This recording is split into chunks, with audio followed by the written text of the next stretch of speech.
You guys familiar with Linux? Mm.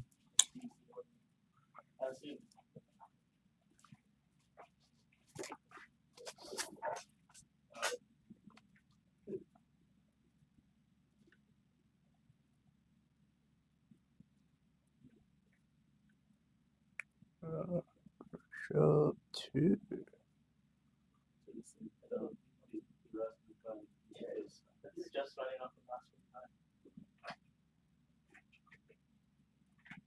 What's the hardware specs on this one? They have 1 gigabyte. How much RAM does it have? 1 gigabyte RAM. 1 gigabyte. Yeah, storage is, don't know. I do have one that you can kind of check out, but let me just change file. Able to run the very low, the lowest AI model. The latest AI model. Like the least run. Yeah, there's one there like ultra run. I can't remember. There's these ones that are like ultra run. So there's something called Zero Claw, which is about 10 megs. Yeah. It just needs an API key and an internet connection. But yeah, there are ways to run small. Literally, you can put it on AI on any device as long as it has connectivity. Oh yeah, you can run it. I was just saying running like Edge. So the servers that we're on, which is Hermes and AI and the websites, they're 2 gigabytes. One down from that is 500 megs. What's going on?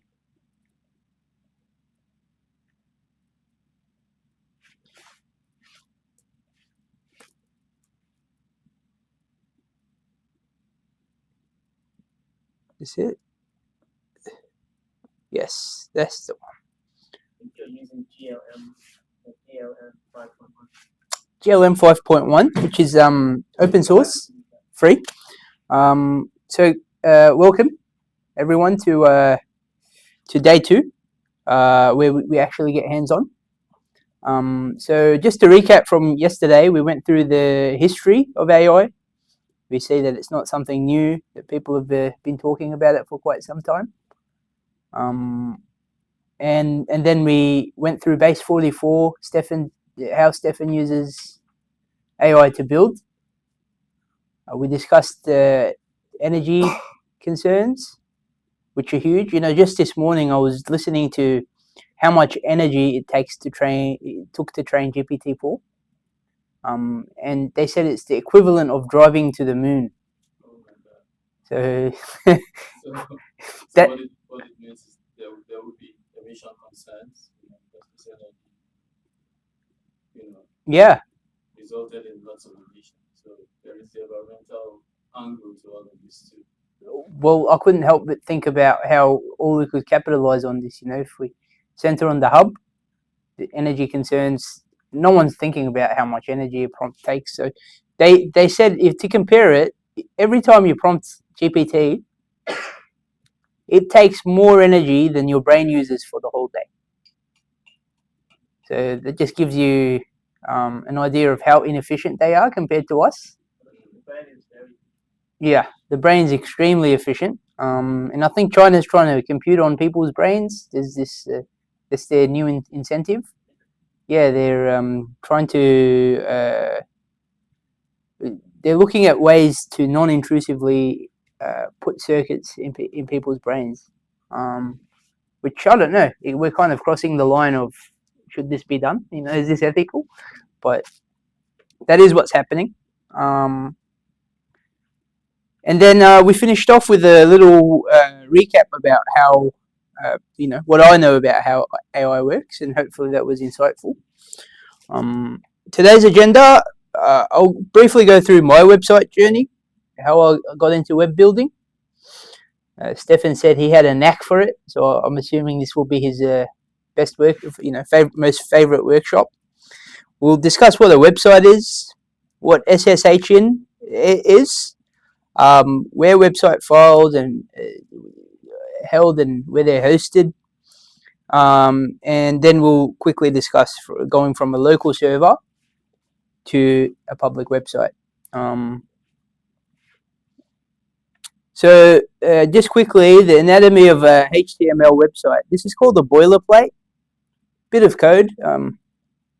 Olu, how do you feel about looking at this? It's okay. It's not too. Yeah. Too complicated. So you do have some knowledge of HTML? Not really. Yeah. But I don't think it should be a problem. Just Stefan, Yeah, no. is this bringing back memories or? Yeah. Yeah, just think about it as being nested. So if it's indented, it sits underneath. So if you see head. If it's indented in head, this sits in head, and head sits in HTML. And doc type HTML kind of tells you what language you're using. So that's the anatomy of it.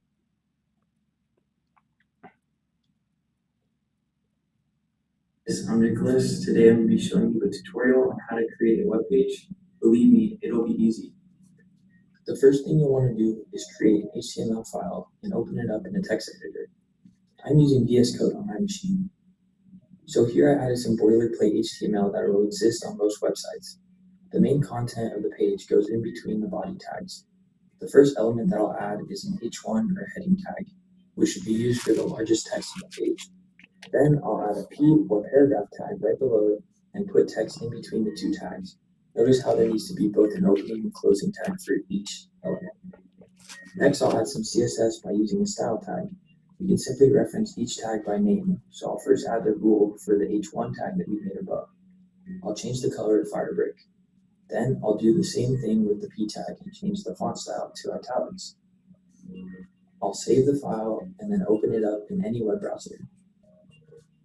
As you can see, our web page is successfully loading with our styles. Alright, that's it guys. Easy, isn't it? Make sure to comment down below if you have any other questions or have any other tutorial requests. Wasn't it easy? Just type some code. My first IT lesson. Was it? I think so. Yeah. In web design. Just But that was probably year 8. did you type hello world? Yeah, we had to teach them Yeah. about how to get us to type the code into it. Yeah. So what is a website? Basically, a website is often described as being online or in the cloud, but technically it's just 5 things, right? It's files, bit of software, bit of hardware, bit of networking, and mesh it all together. 4 things plus 1, I guess. Now, today we'll be working with the Raspberry Pi. The Raspberry Pi is very useful because it makes the stack of what a website is physically present in the room. And instead of speaking abstractly about servers, where we can just point to a small computer and say, hey, this is the server. Now, the goal is not to turn everyone into a web developer. Stefan might, I don't know, you might evolve and just get it all back. Although I don't expect you to be a web developer by the end of this, but I do expect you to understand the relationship between the browser, the network, the server, the website files, the command line, what file transfer is, and then finally we'll talk about AI and code generation, right? So once we've built the scaffold, then the cherry on top is AI. And then that will really show you its capabilities and how much time it can save you. Now, why does the Raspberry Pi matter? Well, it's a tiny computer that makes web hosting tangible, right? It's small, it's general purpose computer. It runs Linux, so Linux is like Windows or Mac. It's the same family of operating systems that proper servers use.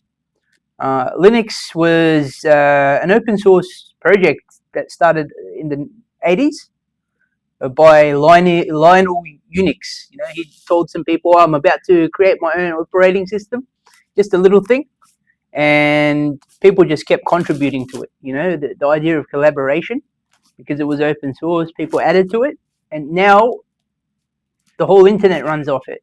Half the world runs off it. You know, most people no Windows, but really underlying that, it's Linux. And so these are Linux. It can run a web server like Apache or Nginx. Do you remember? Do you ever learn about Apache or Nginx? Oh, so Apache is also open source.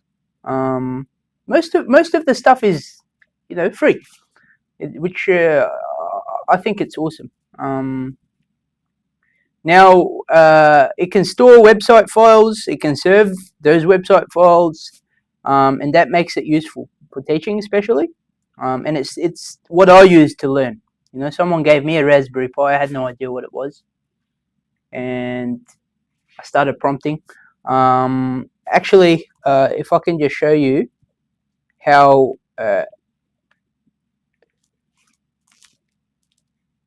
So I don't know if you guys use OneNote. I started using OneNote to take notes. But now it's like a paid tier. You have to pay for it.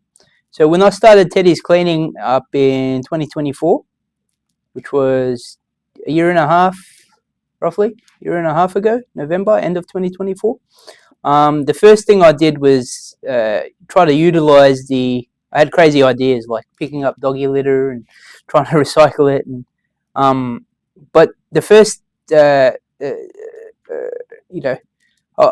wanted to really capitalize on the Raspberry Pi. This is in Jan 2025, so about a month later, I was looking at payment solutions. I think I had the website up by that stage. But basically, you see all these files that there is some that just copy and paste from GPT, basically. Talk about PuTTY, GoDaddy for domains, permission access and issues, or every single issue that I had with websites, I just put on OneNote just to try to understand it. So it's not so long ago that I was in your position going, what's all this? The sad part about it is the AI that I had is not the AI you have. Right? Mine was, I'll prompt ChatGPT was making mistakes, was telling me lies, it would waste my time.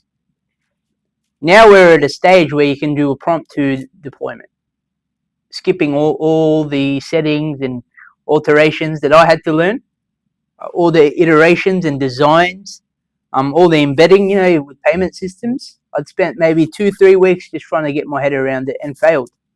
You won't have that issue because you're coming into the picture and the technologies. Well, I don't know what that means actually. That's confusing. Yeah. Oh, it's already there now. But it's when you prompt it to make a chatbot for you, for example. But basically, that was my website journey. I went from notes to eventually, I had to code. I went to Free Code Camp to actually learn code. That's why I showed you the boilerplate, because you need to understand structure. You don't need to understand variety, but you need to know that it has to have body. Yeah. And the DSS for design. Well, look, when I was making mine, I put everything into one file: HTML, CSS, PHP, all the scripts. You'd have like a 1,200 line document. That's poor practice. So even in that video, that's poor practice that he showed you. CSS should be its own file. You should link it to your HTML file. You should have your PHP in another file.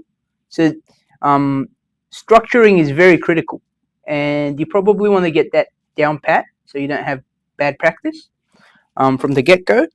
But basically, trial and error, experimentation, building, looking at different languages like HTML, CSS, JavaScript. So just a bit of a technical aspect to these pies. Maybe I'll get you guys to jump on. Stefan, there's a pie for you. And Oliver, there's a pie for you. All this Raspberry Pi is the one that has. Do I have these the wrong way around? So, yeah, just have a fill. But one of these pies, it has a faulty network card. A faulty network card means we couldn't. My thought was to have you both on a pie each, but so that no network. yeah. So what we need to do is this laptop actually connects to that pie. If that makes sense. But maybe it's better if you go through this. Kind of tells you about what everything is. PuTTY, WinSCP, your website, HTML basics, about the pie, right? Just go through that for a second, and I'll show Olu what to do with. For you, Olu, it's we need to go to the internet. That's the internet.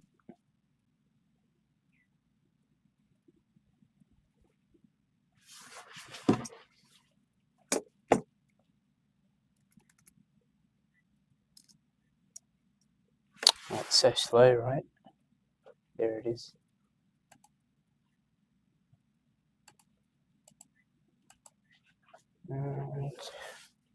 Local. I think it's HTTP. That's the one. So it's hosting its own Wi-Fi and hands-on website, right? So this will have a live code editor, your playground, Pi info. This is your site live right now. So if you go how it works, this could kind of explain it to you. So yeah, so just go through these. What we're really trying to do is just get the feel of the Pi. It's a bit slow. You've never used the Pi. So they're up to Raspberry Pi 5. These are Pi 3s. Yeah. And there are 8 gigs of RAM. Yeah. Way quicker. You can put LLMs on them. My friend runs one at home. Connect's always different, like system, like the garage. Yeah. I mean, just using them for websites, it's kind of offensive to the Pi because you run robots on them, like sentient. So this one's localhost. There it is. Melbourne AI Hub, localhost. So there's an interactive terminal for you to use. So just type these, PW password, and when you type it, it goes next.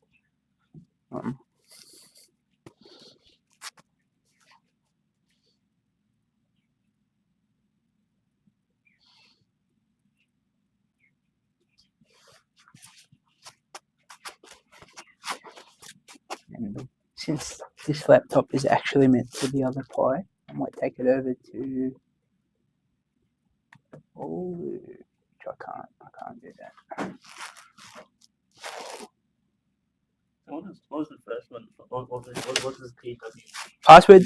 Oh, just Yeah. password. Every terminal session starts home folder. LS is list. List the files that are in there, so showing you desktop has documents. CD is change directory. That's the same as Coding is kind of universal. But yeah, while we do this, I couldn't run this the way that I wanted because one of the Pis didn't have a network card. And in order for the laptop to connect with the Pi via SSH, it needs to have a network card. Or it needs to be connected via LAN. I suppose I could have bought the LAN cable, but so one Pi, the one you're on, Stefan, is purely for like getting used to it, and the one that Olu's on, it connects to that laptop, and then you're meant to kind of get the website from the laptop, into that Raspberry Pi. But yeah, once you kind of go, okay, this is a Pi, we'll go on with the lecture.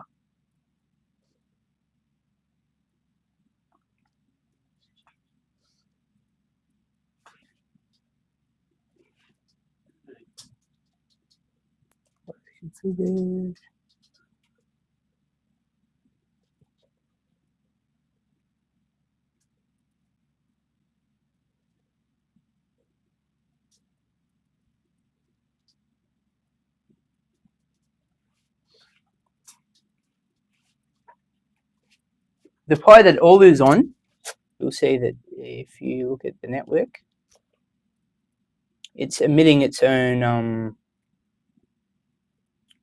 Wi-Fi network, and that was necessary because the password is Melbourne AI Hub.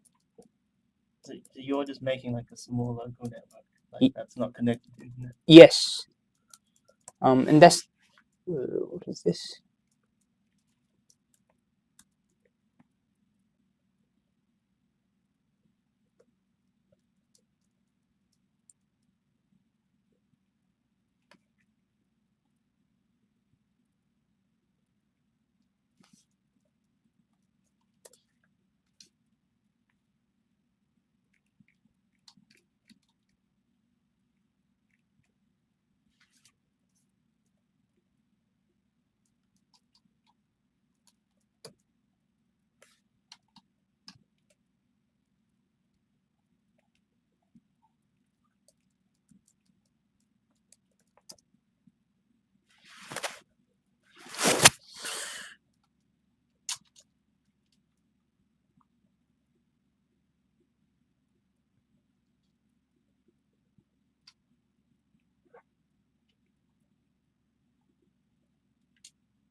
F isn't working.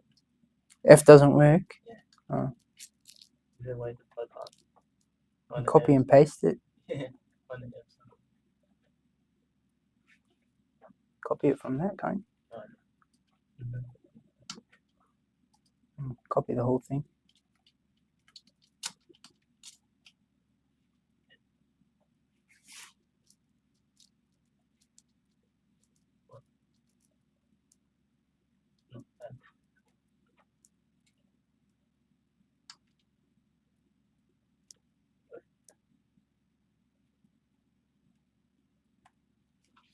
Perfect. So we're connected to the Pi now.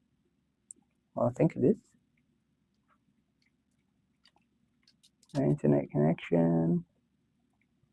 So if I go to 10.42.0.1, now you're seeing exactly what Olu sees. Olu, Yes. do you want to come to this side for a second? Sorry, I had to get you up. So that Pi's network, you know how we type 10.42.0.1? Now, because we connected to that Raspberry Pi via Wi-Fi, it's emitting its own Wi-Fi network. We can now go to 10.42.0.1. So you're connecting to that. Yeah. And this is exactly what you see there, isn't it? Yeah. So live code editor, for example, you can, put this in, and see a live preview, run it. CSS, JavaScript. But anyway, since you guys are taking the Pi's home, they're my gift to you. They're little servers that you can figure out how to host your own websites on. I was my first website. Yeah, I've got one more. I had 3 Pi's by the end of it. Very cost effective in terms of energy usage. They don't use any energy. It's running off your USB. That's the power source is USB. Yeah. And as long as you've got internet connection, you're hosting your own website. You forward it through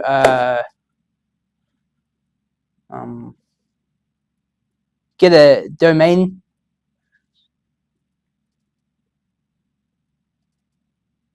you do need to play around with your port forwarding for your router, because you need to enable people to access the Raspberry Pi from externally, and it is a bit of a I guess you're exposing your network to the world when you do that. So there is some risk. I guess a genius could probably get into your system, but it's not much. So that's the infrastructure.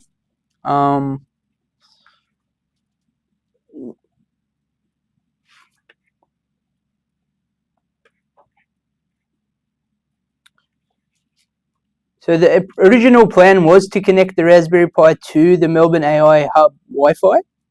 That would have been the ideal, but we don't have that. So the issue was that the hub did not have, or does not have, Wi-Fi network or router available.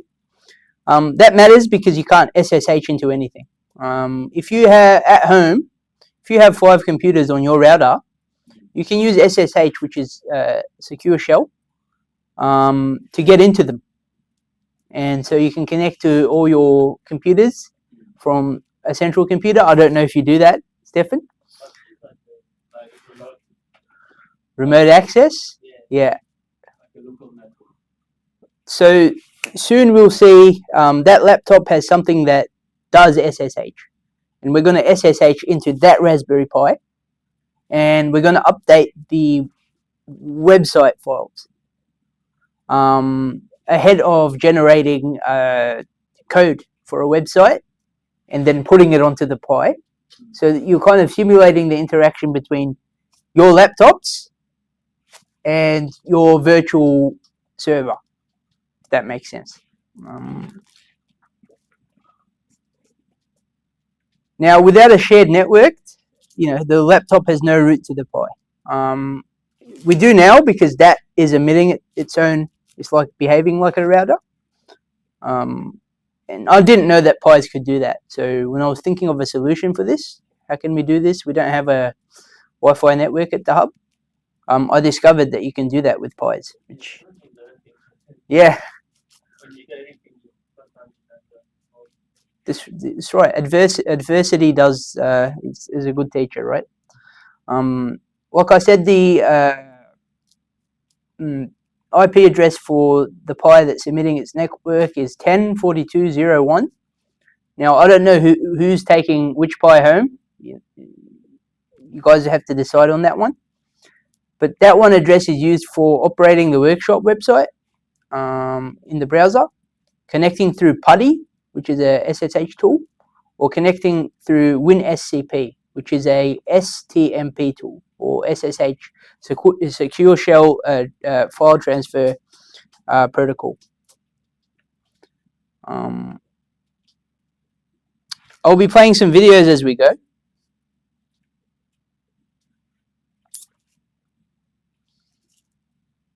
Now, you're both using browsers.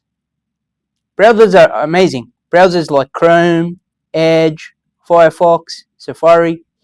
But what do they do? So a browser is the client application, right? It requests a web page from a server. That's why instead of typing teddyscleaning.com.au or dexveron.com.au, we're typing 10.42.0.1. Now, a DNS, all they do is associate your IP or the 10.42.0.1 to a name. It doesn't do much, right? It's just more aesthetically sound. Now, Apache receives the request and returns the web page files. These are pre-configured with Apache. There is also NGINX, which is also a web hosting platform. Stefan, what does Apache do? It's a server. It is a web server. It's a software. It's running on the Pi. It listens for and responds to web requests. So when I typed 10.42.0.1 in that laptop, it uses Apache to find the correct files in that Raspberry Pi. Where are the files stored? Now, they can be stored anywhere. but by default they're stored in a folder that's the URL for it. Now you can both go into the documents in your PyTTYs, and you can literally navigate yourself to that folder. So you can find variable /www/html/index, or you can open terminal. Shortcut to opening terminal is Control-Alt-T, and that should open up the terminal. Yeah, Control-Alt-T. So Alt, Control-T. All at the same time, Ollie. Maybe because I'm already in can't open two. No, you don't have a terminal open. Oh, it's not this one. Then it's That's a web browser. So try pressing Control-Alt-T. A little bit slow, but it's also here. maybe it's loading. Yeah. See, that's the terminal. There it is. Now you can CD or change directory. I don't know if you learnt that. And see if you can go to / or to variable. This is also the terminal. So if the shortcut doesn't work. Yep. So you're in the terminal. Yeah. So you haven't, because you haven't been on that Py yet, but it teaches you some lines to write. But CD is change directory. And then you can press space. And then go to /var. And then press enter. See if you can get there. Enter. Nice. Return. There. So now you've gone to that directory. And when you change directory, you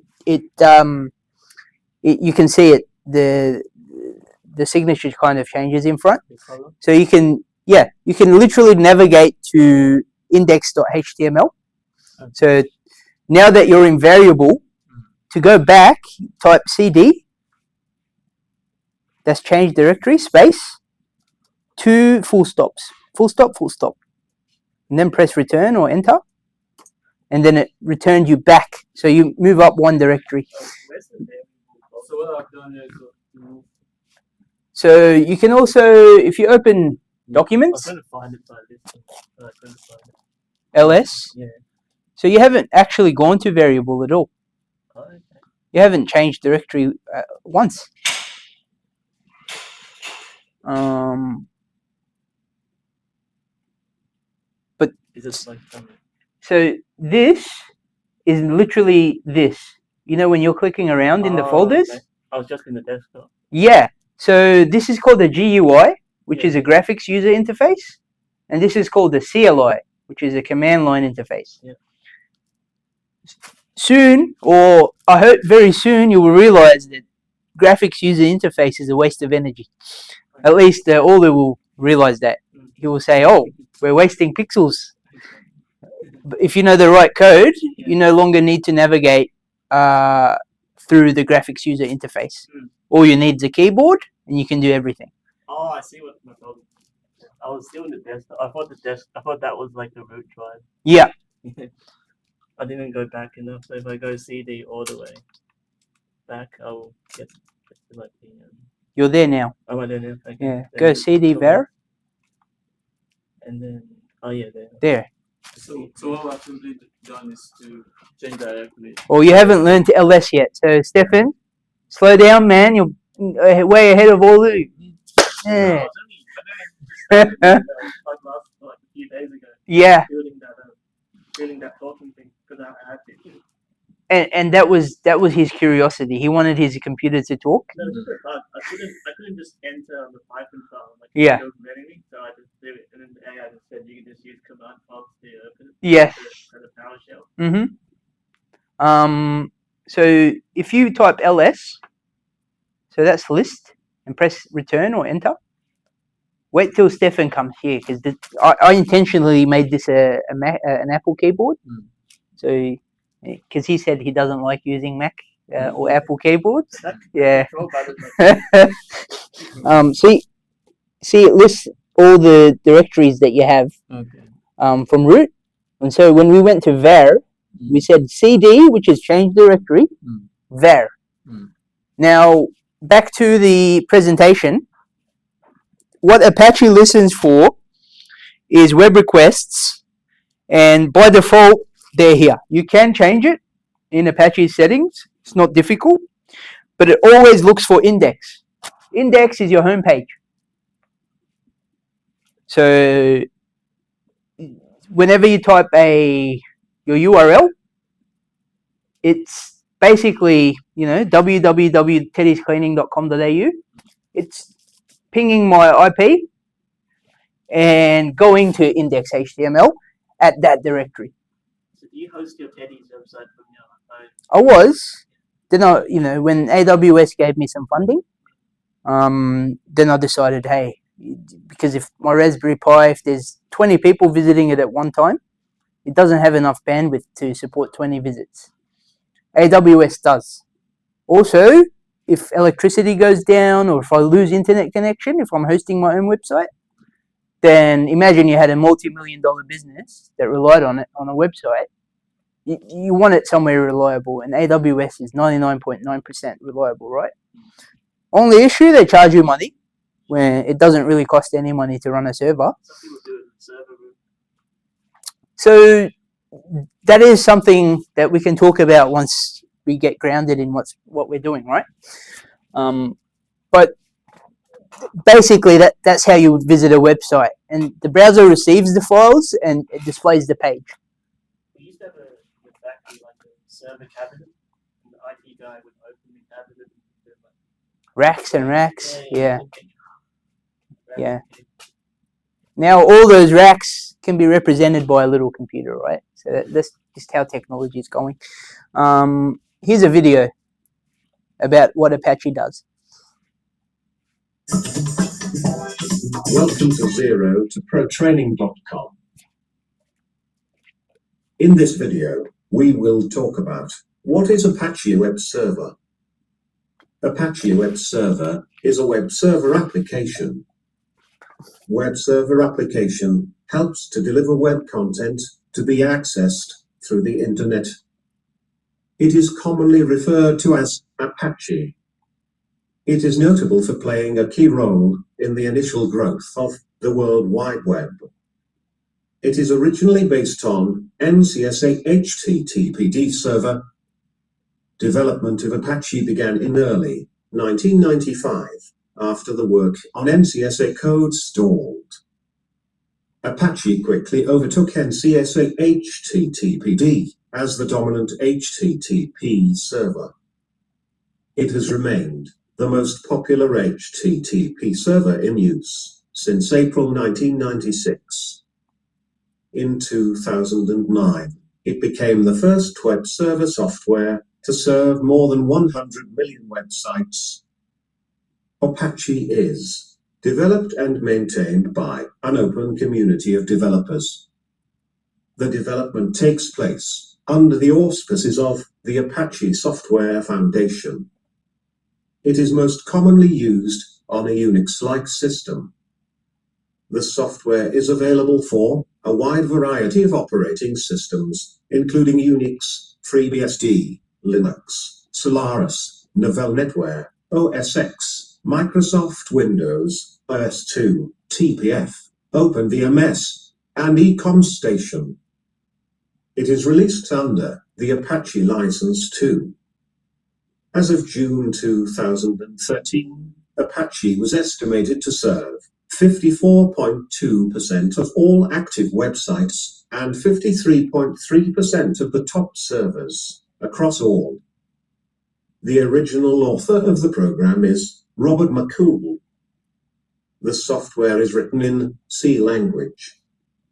Last stable version is 2.4.7, released on November 25, 2013. Official website is httpd.apache.org. As for Apache website, the name Apache was chosen out of respect to the Native American tribe Apache. Apache tribe had superior skills In warfare and strategy, the Apache HTTP server project is a collaborative software development effort. The efforts are aimed at creating a robust, commercial-grade, feature-rich and freely available source code implementation of an HTTP web server. The project is jointly managed by a group of volunteers located around the world. In addition, hundreds of users have contributed ideas, code, and documentation to the project.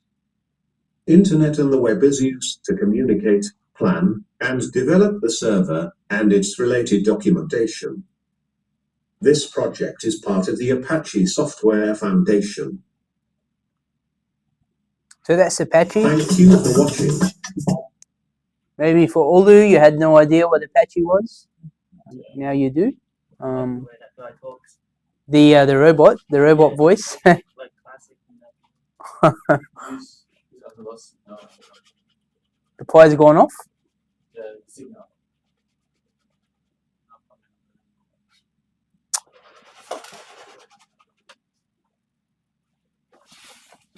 Oh, that's because the laptop has gone to bed. While it's down, this laptop that's powering it, Okay. yeah, it's gone to sleep. So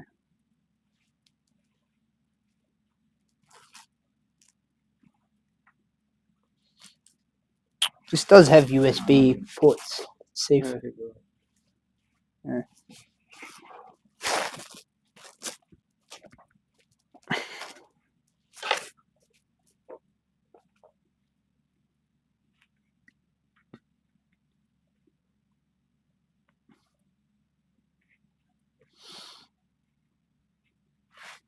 So again, we've gone through where the website files live, but maybe we can have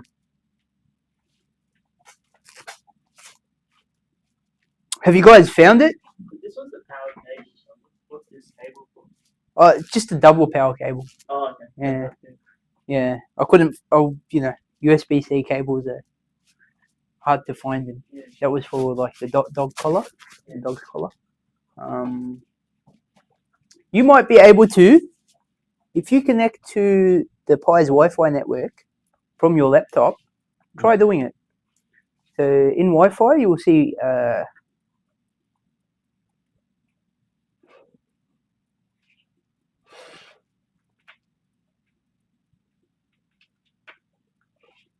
There it is, MaHub P1, right?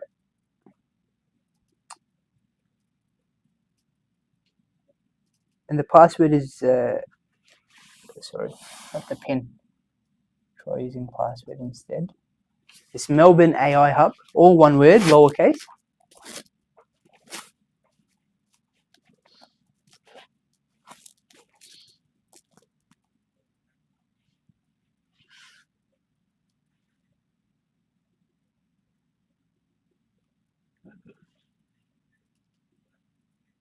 And once it's connected, if you open a browser,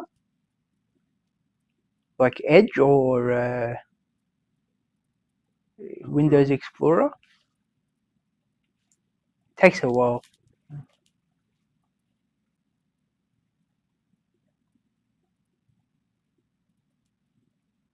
Then you'll be able to visit this Pi's IP address because you're on the same network. Yeah. Now, the only difference between the internet and what you're doing here is, you're in.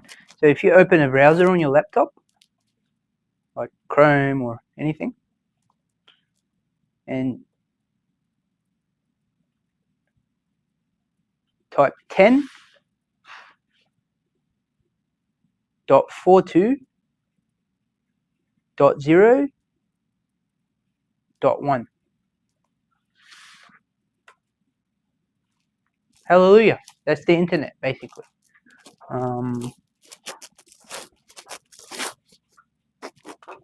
So where do can you guys find index.html? I think I've said enough to let you find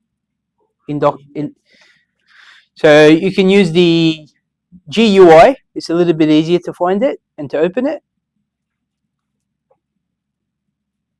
So var www.html You can click through it all. You don't have to type it. So if you open the folder,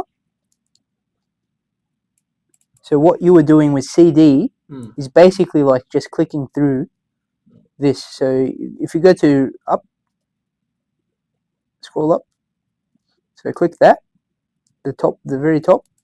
So that's where the terminal is right now. And when you say CD var, it's like you clicking var. Click var. Okay. Now you are in CD var. Okay. See, /var. It's telling you already. Okay. The next is slash. www. Yes. So find www. So under val. Yeah, right here. www here. Now see that /var /www. So the answer is HTML. Yep. So HTML. And you got indexed. Index.html. Yeah, indexing. I wonder if I could power that Raspberry Pi on this. Yeah. It's enough. You can. Okay. Some people do that with cameras. Yeah. You can get a SIM module for it, and they put it somewhere. Yeah. And all of a sudden, you have a wireless camera. So you can do it. Did you open the HTML? I did, but I don't know. It said it went off. Yeah, it's here. One thing you want to, so how you open it is critical. So you can open here. You can open it, right? Yep, click that.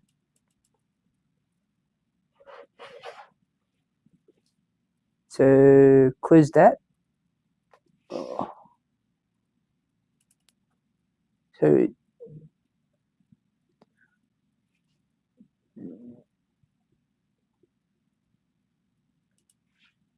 Alright, so alright.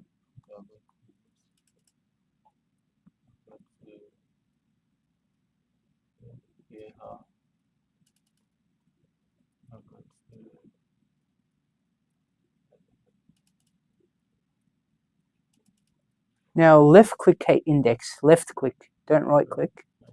I mean right click. Sorry. Yeah. And then say. I wish you could. Can you open it? Open with or text editor? Sorry. Yep. Yep. There you go. Alright, so See, that's index.html. So what you're looking at here, see this homepage? Yeah. Melbourne AI Hub, that var www.html in the browser. That's the code for it. Okay. So this is the code that eventually gave rise to all of this. Yes. In terms of now you have, when it's like this, the HTML and DSS are in play. That's right. To form this. Yes.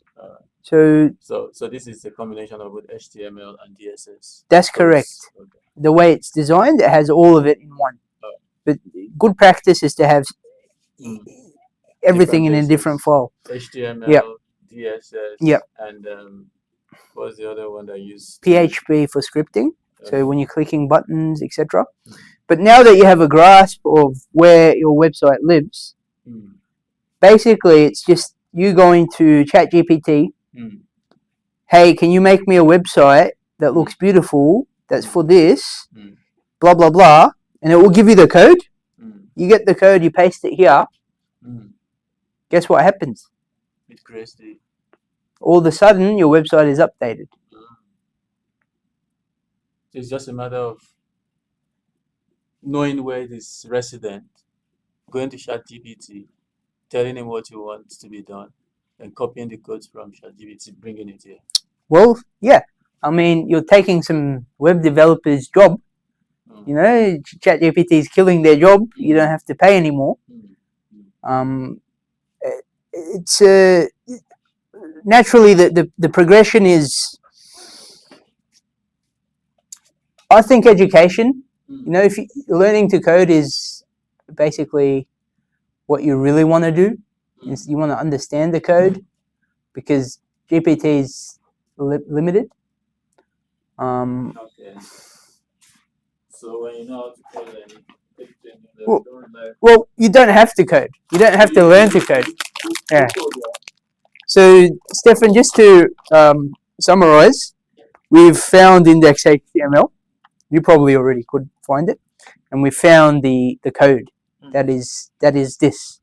So in that directory, var www.html index.html, we opened it with text editor, and once that's open, I was just explaining to Olu that you just go to GPT, make me this website, give me the code, and you copy and paste it, and your index HTML gets updated.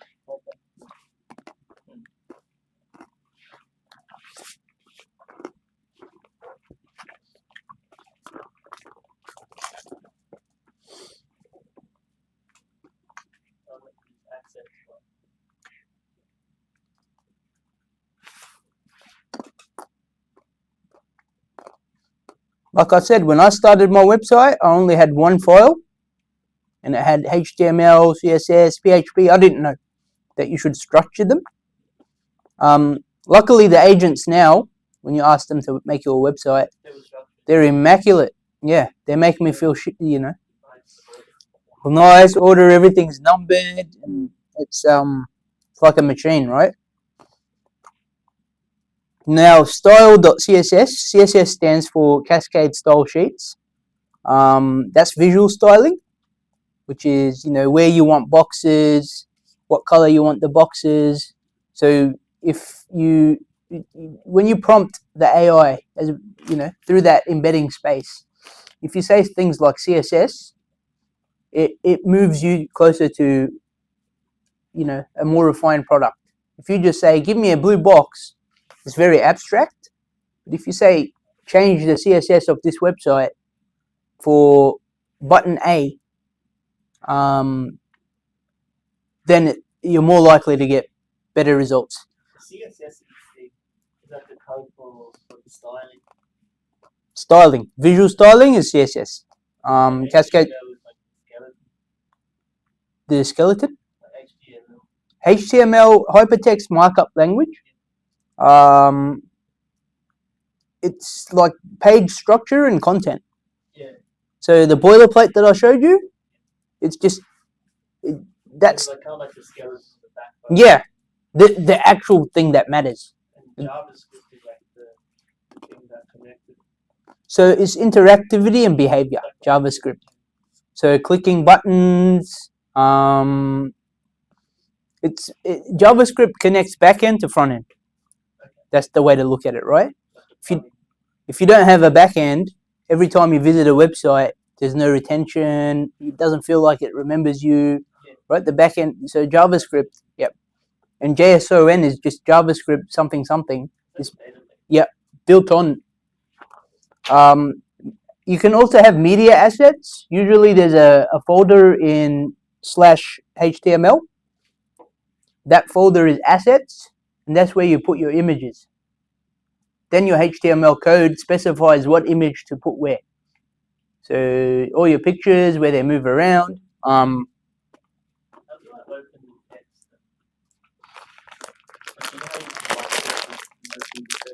You want to see the text? Yeah, open text editor.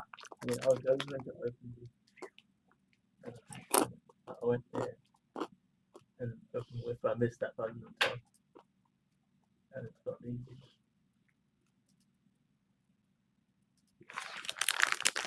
The first time using Linux. Yeah. It's actually like much more similar to Windows than to Apple. Well, they've made it like that with the GUI. So and on Windows. So Linux, the guy Lionel, I think his name's Lionel. When Windows was trying to monopolize the operating system, you got to look at the history. Yeah, he's like, they're ripping us off. I'm going to write my own operating system. And no one believed in him. And now it runs half the world, you know? It's So I'll follow the same method for the design, for the behavior. I'll go through the files, then instead of like maybe index HTML? Are you style or what? How do I do the design and the behavior? How do I do that? So right now, Mm. HTML header. This actually has style CSS. Okay, Yeah. Okay. All right. So it's the same when I would also. Now each page, see how it works? Mm. How it works. So when you click how it works, you see your index actually has something called the H reference, which is code for just going to open the how it works page. When you're navigating a website and you're clicking, they have a file for every page that you're looking at. Okay. Usually the same CSS or styling can refer to multiple pages, Okay. but it's just getting your head under, you know. Alright, so what this means is that code that I just located exactly all of this for the index HTML, for the styling, for the script, and for the images that will appear on that page. The pages, it's a combination of everything. So var/www/html, and then their index is always index. Your index is when someone remotely goes to your IP address through Apache, Apache always looks for index as the landing page. And your index has code, which has something called H reference. H references are like clicks or buttons. In your header, I'll show you if we can look at the index code again.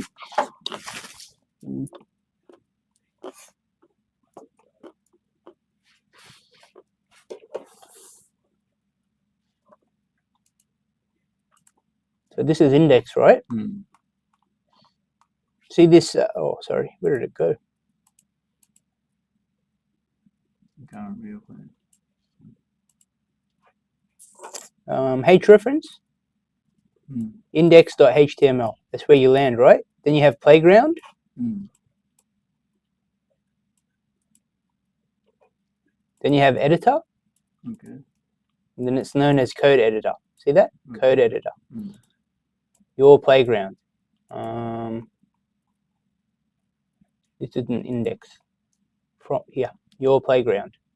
So this is index. When you see the H reference, it's just a way of saying that this is a button. A H reference, playground.html. That's the file that you're moving to. Okay. We've seen that file. Playground.html. But show it as your playground, which is your playground. And you can even see it here. When you hover over it, it's going to take you here. That's how you navigate through a website. It's just through files. Stefan? You're resurrecting? Looking. Yeah, I can see you got that there to get this file. Yep, the link. Yeah. And that CSS file would be stored. Oh, there. There it is. Oh, okay. It's all numbers. Colors, yeah. Remember the code we were talking about earlier with the images? Yep. This is what. So this is hexadecimal, and ultimately it leads back to me saying it's all about hardware, because the hardware is interpreting this code somehow. It's called through a compiler, and it's so your HDMI cable is connected to the screen, and the screen is displaying an image. How that screen displays the image is determined by the compiler in both the screen and the PuTTY. So they have to be compatible. It's so complex, like I feel like everyone takes it for granted. Yeah. You're like I just felt like, you know how you got those like that slide on how like pictures are built up? Yeah. I was thinking that you can actually put it down and like make just 100 pixels and build your own simple system. So that's when you get into hardware. Yeah. So you have to have your integrated circuit. You have to find where positive and negative is. you have to feed it energy, a certain amount of volts. You feed it too much, it fries. You don't feed it enough, it doesn't work. So energy is critical. And then the way you have to think about logic gates. Do you guys think about logic gates at all? No? So no, I'm given. AND gates, OR gates. Yeah. Right? So computers are binary. They speak in 0 or 1. On and off. Now, that's Boolean. Right? Boolean is you have two choices, either on or off.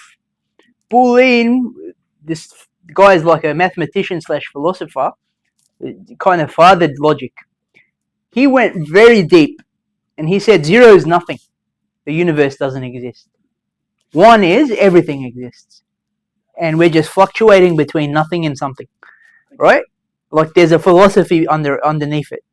And he said an AND gate only outputs if there's input in both. So so there's 1 input and 2 input. There's always 2 inputs.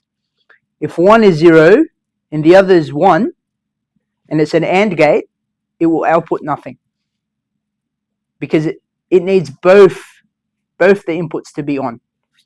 But if both the inputs are on, 1, 1, then it outputs something. Whereas an OR gate, if either of them are on, it outputs something. And the combination of an AND and OR gate, you can somehow end up with a calculator. So when you press 1 plus 2 equals 3, that's all dictated by where the AND and OR gates are positioned. So it gives you the we're kind of we've moved away from AI for a second. Back to websites. The live demo. So if you guys want to edit the website, especially in the body, if you see anywhere that says H1, so index HTML, right? If you find H1 somewhere, you can Control F to find H1. It's usually in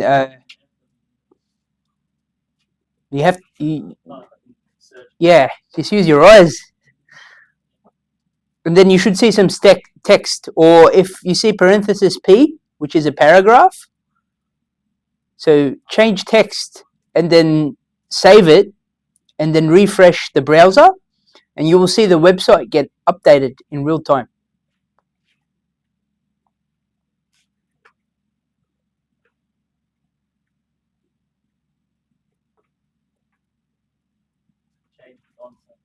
Yeah.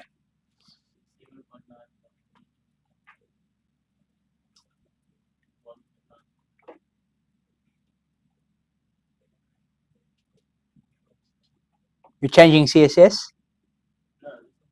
Are we changing the CSS? No, I think you are. Font size. Index HTML should not have font size.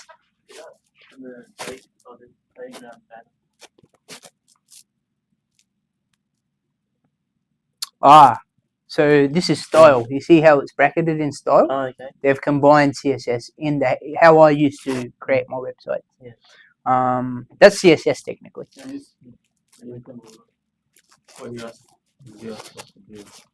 So keep scrolling down. This is index. Scroll down.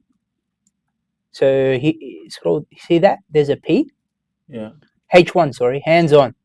Website workshop. Right. See that H1? Yeah. Click here. Hands-on website workshop. Right. Go back to index.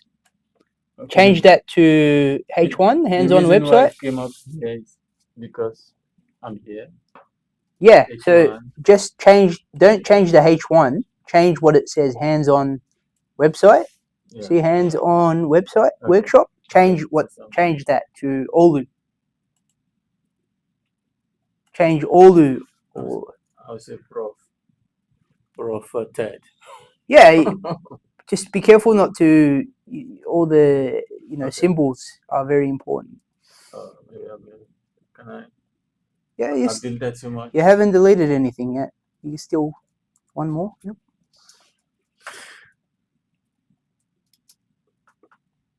Right, control save. You need to save it. Now refresh this website.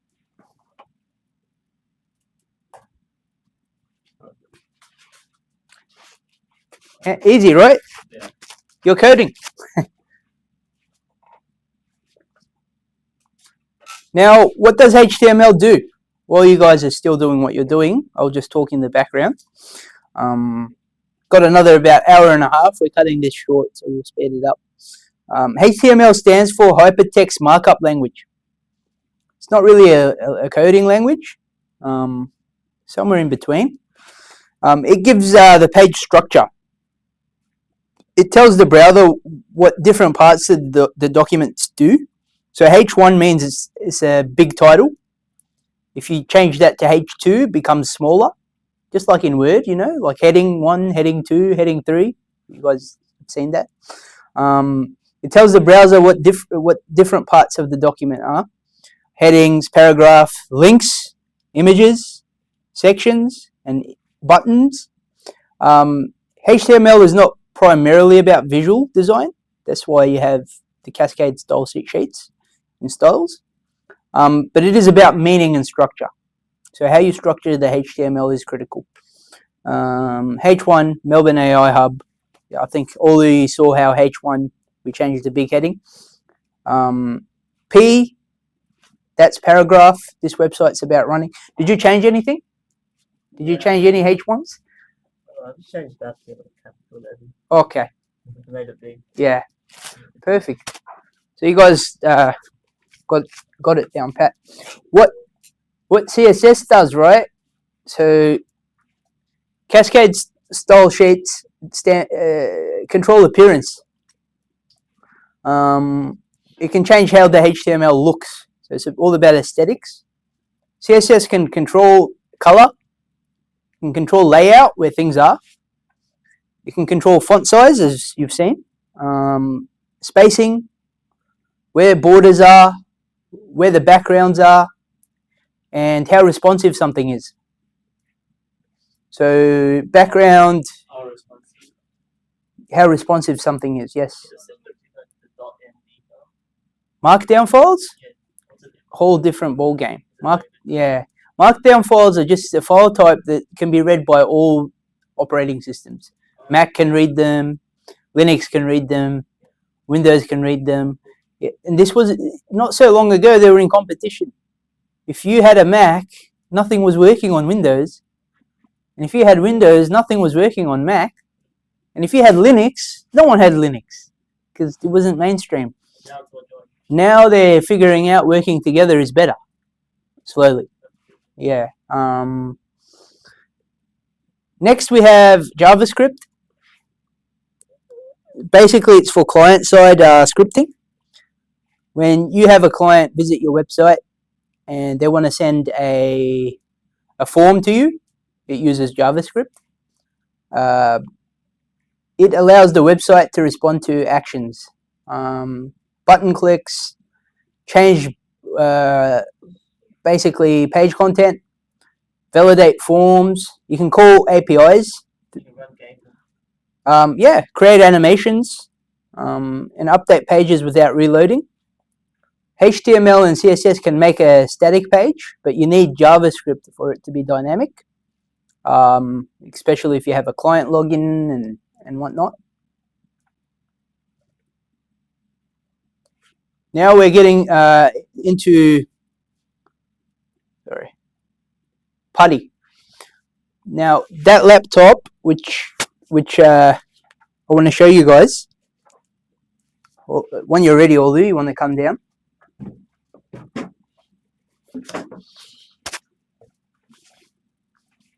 So I've put something called PuTTY onto this laptop, and it's for secure shelling. It's a self-enclosed program, so once it's installed, just click it. You guys are going to have to install PuTTY when you take the Raspberry Pis home. But basically, when you open it, because I'm already I logged in, but it will ask for you just install it on your operating system on Windows. Okay. Just go to the internet, type download install it. PuTTY. Okay. Yeah.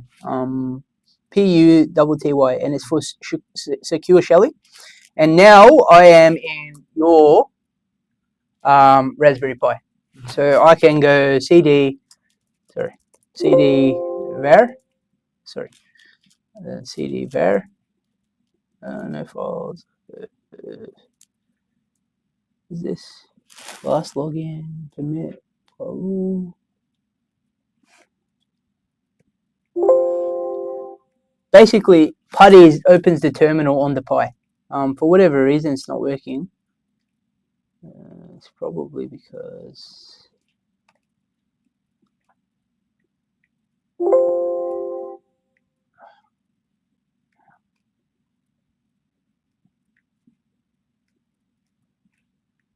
You're actually running a lot here just in the battery. Yeah. 1 kilowatt does a lot, man. There it is. So It's like cheaper just to charge it from outside. that's what I was telling Ollie before. Yeah. CD var. Yeah, Now I'm in var. See. Then I can go CD. You're saying that the endoscope will have a better home in the pub than in the office. Well, that's assuming that we can get them to pay you for it, right? Unless you're going to give them a free endoscope. That's a way to advertise. CD www. Go free and talk later. Talk later and you're saving. You're right. CD It'd be nice to. HTML. So that's your new, right? Nano index. Now I have. Oh well, it's meant to.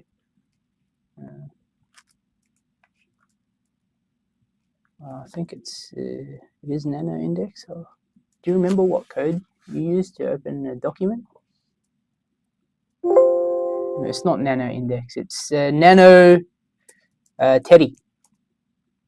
Oh, it's nano teddy. Hi there. I was here in your Pi. And then you control S for saving. Control E. Yep. I saved it. And I'll exit. So that would cost.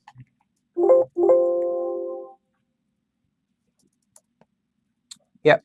And now if you go to that directory, you should see a file called Teddy. Yeah. You see it?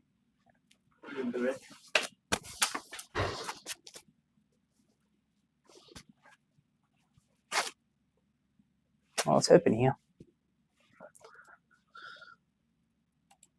Oh, sorry. Here. There it is. Yep. Click it. Oh. Hi there. Teddy was here. Okay. But So- this good you wrote nano. What So nano means create a file. So if I can, but what I wanted to do was alter your index file. So that's what PuTTY does. Basically, it becomes the terminal at whatever IP you log into. Unfortunately, I can't show you how to log in because it won't let me log out. I wish I could log out from PuTTY. Closing it should log me out technically, but basically, what you're meant to type is either the IP address. So that Pi is emitting 10.42.0.1, but it has an IP address of 192.168.0.78. So when you get home and you open PuTTY, that's the IP address that you need to input. Actually, I'll show that to you in. But basically, that's PuTTY. Now, WinSCP is like a visual version of PuTTY. This is a STMP, Secure Shell Transfer File Transfer Protocol, SFMTP. So the host name, I can either try 168.0.78. I think that's what it is. The username, Melbourne. Is it Hub R0 Pi 1, I think.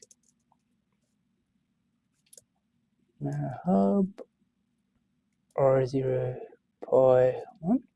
Password is Melbourne AI Hub. And now it's searching for it on the network. They both have to be on the same network. That makes sense. Yeah. So this is assuming you don't have a HDMI cable. So your PuTTY is somewhere in the backyard, hidden on battery power. You want to update your website, you use PuTTY to secure shell into it because you're on the same network. Sorry, we'll just use 10.42.0.1. Melbourne AI Hub. Is that what it's emitting? My Melbourne AI Hub.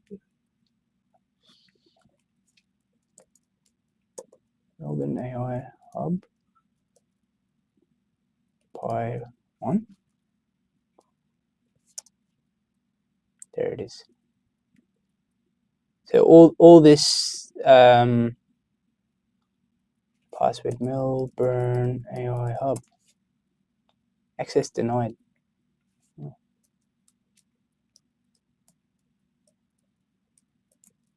You getting the password to get into here. Yeah, it won't let me for some reason. But luckily, I have done it before. WinSCP.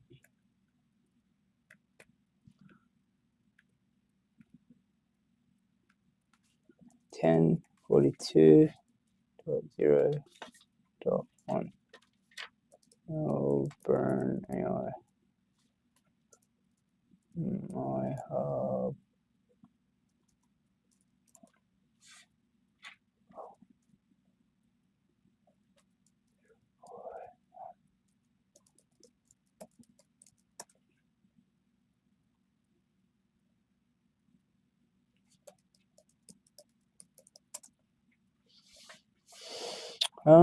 I didn't really have the time to pre-configure this, but basically what it shows you is all the files and directories, but visually, instead of using PuTTY. Again,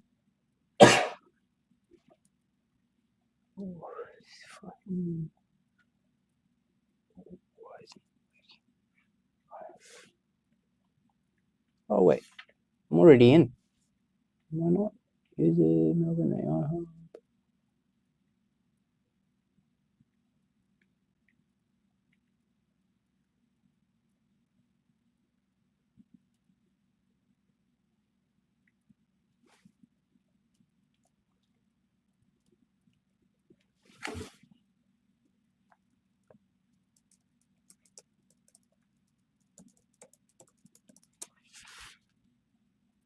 Ah, there it is.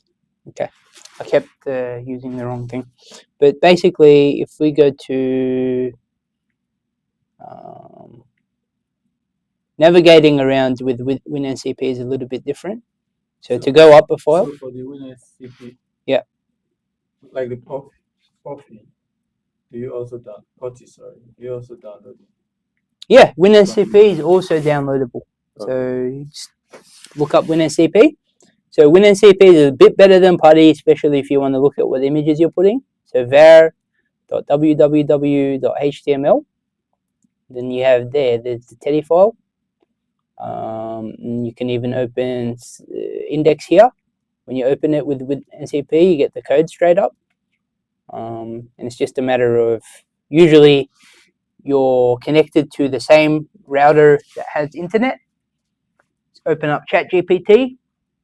Hey, write me code for this kind of website. Once you have index, copy and paste it. Save. And there you go, your server that's already pre-configured to serve websites. You can update it in real time using either PuTTY or WinSCP. PuTTY if you want to go CLI. WinSCP Olu, that's where I recommend you start, because it can also show you assets. You know, if you have assets here, say you generated an image and it's saved on the local network, I can drag and drop. Oh, that's very good. So you can file transfer that in. There it is. Now, if you go to the PuTTY, let's all go to the PuTTY. It's already there. Yeah.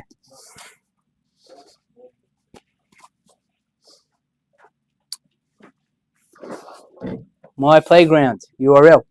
Mm. Just open this one. Sorry. Yep. There it is. My playground. I just dragged that in, didn't I? That's in real time. So that's PuTTY and that's WinSCP. So PuTTY is a SSH. I love SSH. Macs do it innately. Windows do not SSH innately. That's why you need WinSCP and PuTTY. But if you're on a Mac, it will SSH into your server without issues. Secure shell. Yeah. And it's good for the Pi connection. And it allows the remote control of a Pi server. PuTTY provides a terminal session, give you command line access.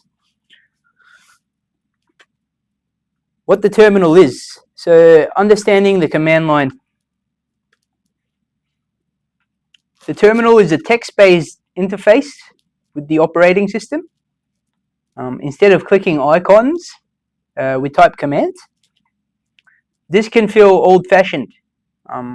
Maybe it might be a good idea for Olu to do. This computer has been like with the Windows 3.1 or even older, it didn't even have like a graphic interface. Yep. So I think my dad had to teach me to like get the directory. You were born for it. Yeah. It's awesome. Olu, do you want to open up that command line game for Olu just so he gets a feel of? Yeah. Which one is it? The one that you were playing, LS, CD. Oh yeah. Jump on this Raspberry Pi. Yeah, that one. Yep. And then just follow the instructions. Oh yeah. The one in the browser. Yep. I think you can refresh. If you refresh, it should restart. Yeah, I don't think this has a back end. There it is. So this is the command line, and you say it's telling you to type this PWD, right? Wait till you get to ones that need F. These lights, like they run an AC, which is like pretty much that anyway. You could probably like get an electrician to wire the whole circuit into These batteries. Yeah, get an access point there. They're down lights. You probably don't need everything. This is the access point, dude. This is the access point. Oh, is it? There's only one right here. Although, yeah, it's But if we take this out. No, it was it's off-grid living, man. That's what this is. Yeah. In the city. Because we don't consume power, you know. Even, like, well, I think it would be a good. It would be a good way to analyze exactly how much power training AI would consumes. Because if you're limited to say 2 kilowatts, and you train it to do something. Our office, we've got so much export on our solar. Because they got above departments, they've got like solar panels. And we're just like selling that electricity off to the grid for so cheap. Like, yeah. No, it's not. So instead of clicking icons, as always learning, we type commands. This can feel old-fashioned, but it's still central to modern computing. Servers often use screens, don't use screens. So when you're talking to a server, especially if it's a remote server, you just remote in and just do the operations. You should. They don't have the screen. Yeah, SSH in. Did you see the email I sent last night, Stefan? Yeah, so I did. Yeah. So I gave you both servers.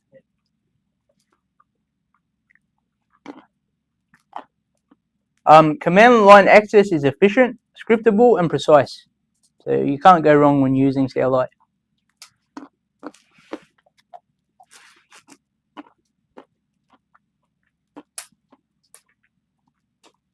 Now we'll talk about WinSCP for real. WinSCP is a file transfer client. It allows the user to browse files on a remote Linux machine through a visual interface. It connects using something called SFTP, which is SSH File Transfer Protocol, or SFTP. In this session, there's no session. WinSCP is useful for browsing Raspberry Pi files visually, opening websites and website folders, editing your index HTML, uploading new files, downloading files, because you can just drag them out, replacing website assets, images, videos, I don't want that video, I don't want this image, and moving AI generated code into the Pi, because it's just literally copy and paste and save. Comparison, browser, it lets you view the website, it renders it.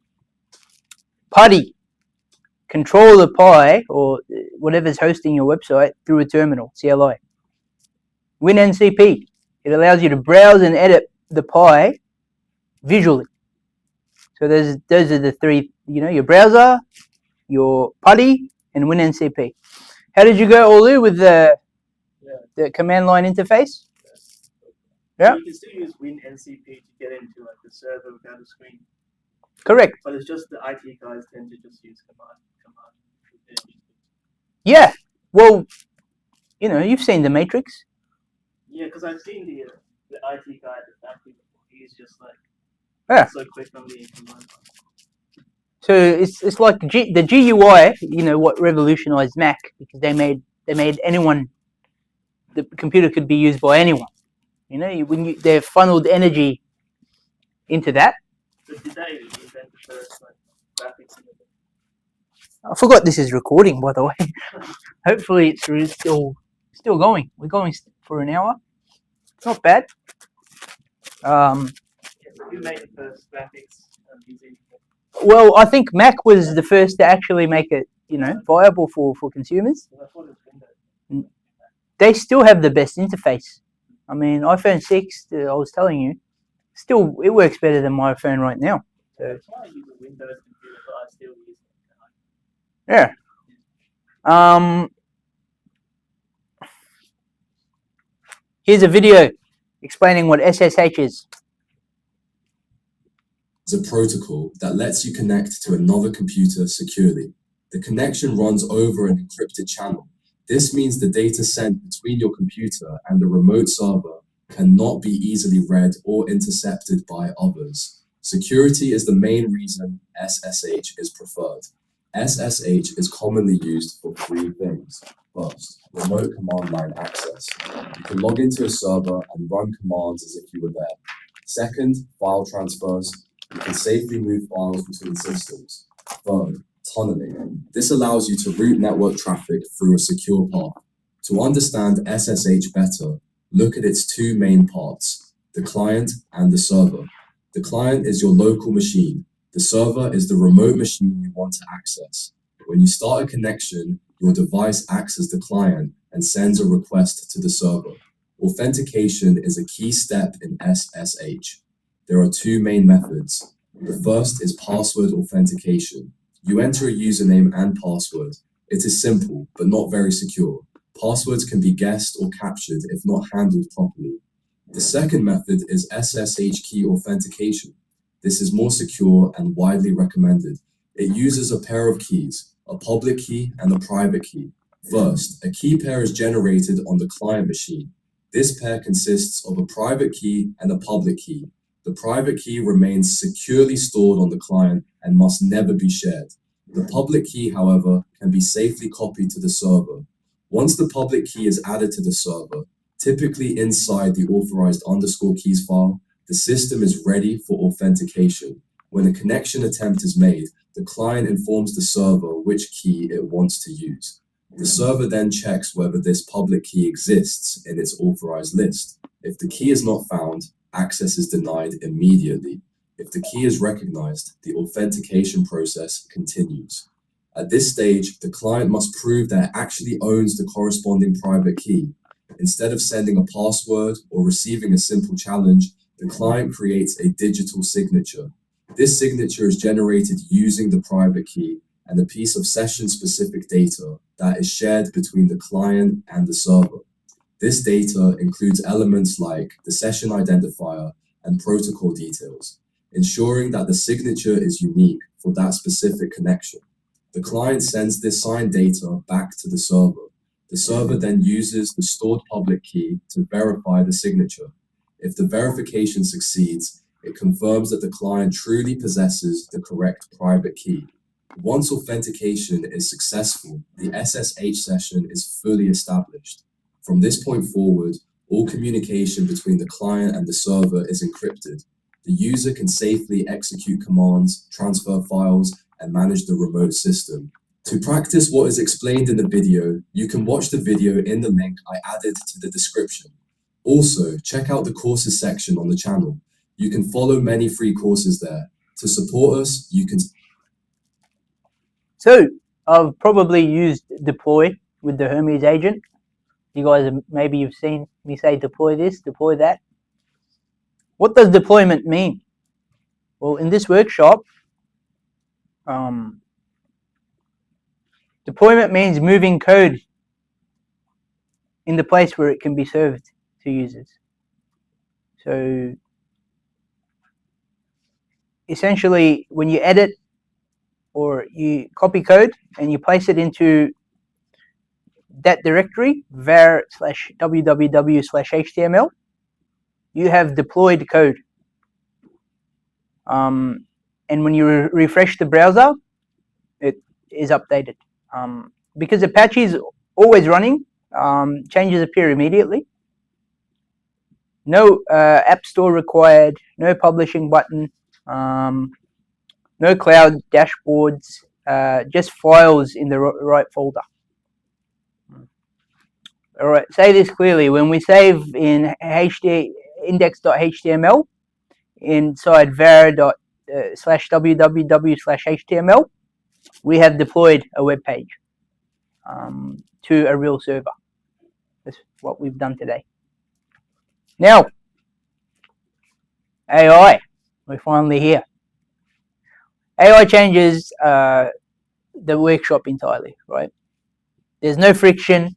There's no spending 3, 4, 5 weeks writing your HTML code, which used to be the case. I think there's a way to do it quickly before, even for AI. Like you can just write it up in like a Word document.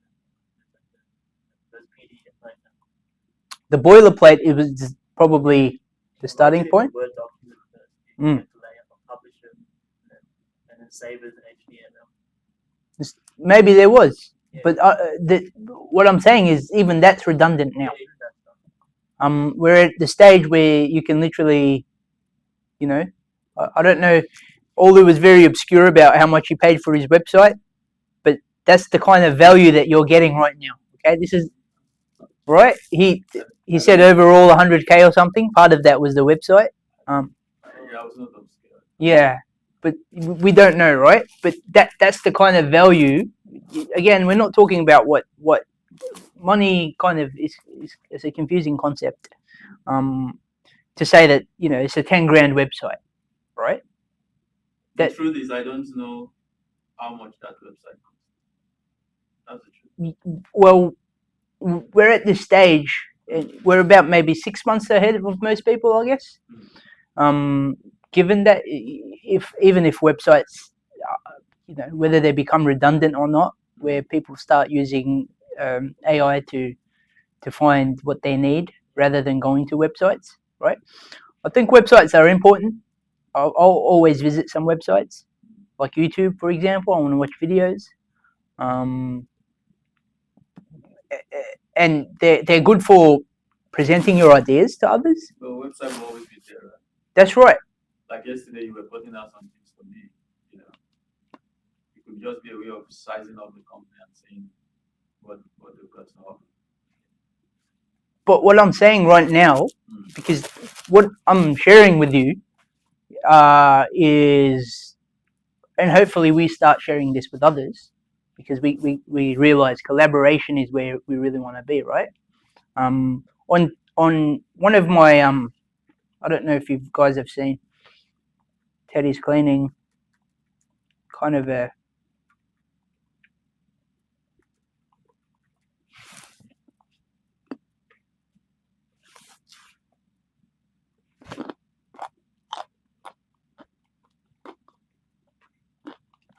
on what I have here, the trades network.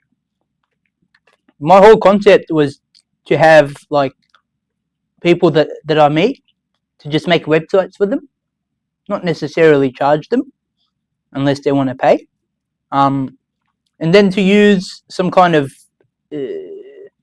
like a, you know, I am a trader, for example, an LLM that maybe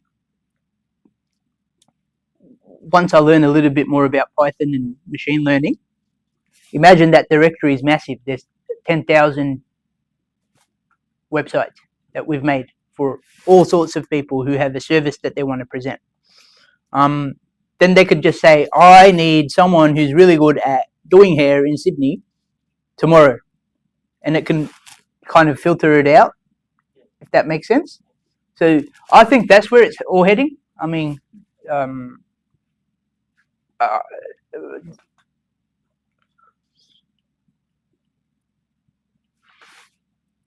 regardless, AI does change a lot about what's happening. So what's more important now is infrastructure, how things are structured, knowledge of hardware, physics, chemistry. These are going to be what you can leverage.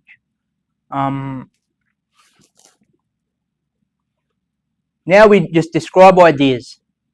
Ideas become critical, right? I love what you guys are doing. How many ideas have you thought of, right? Stefan, like an ID bank. You know, like there's an idea every day. Same with you, although whatever idea you have, write it down. Because we've linked it to the My website. Click up, right?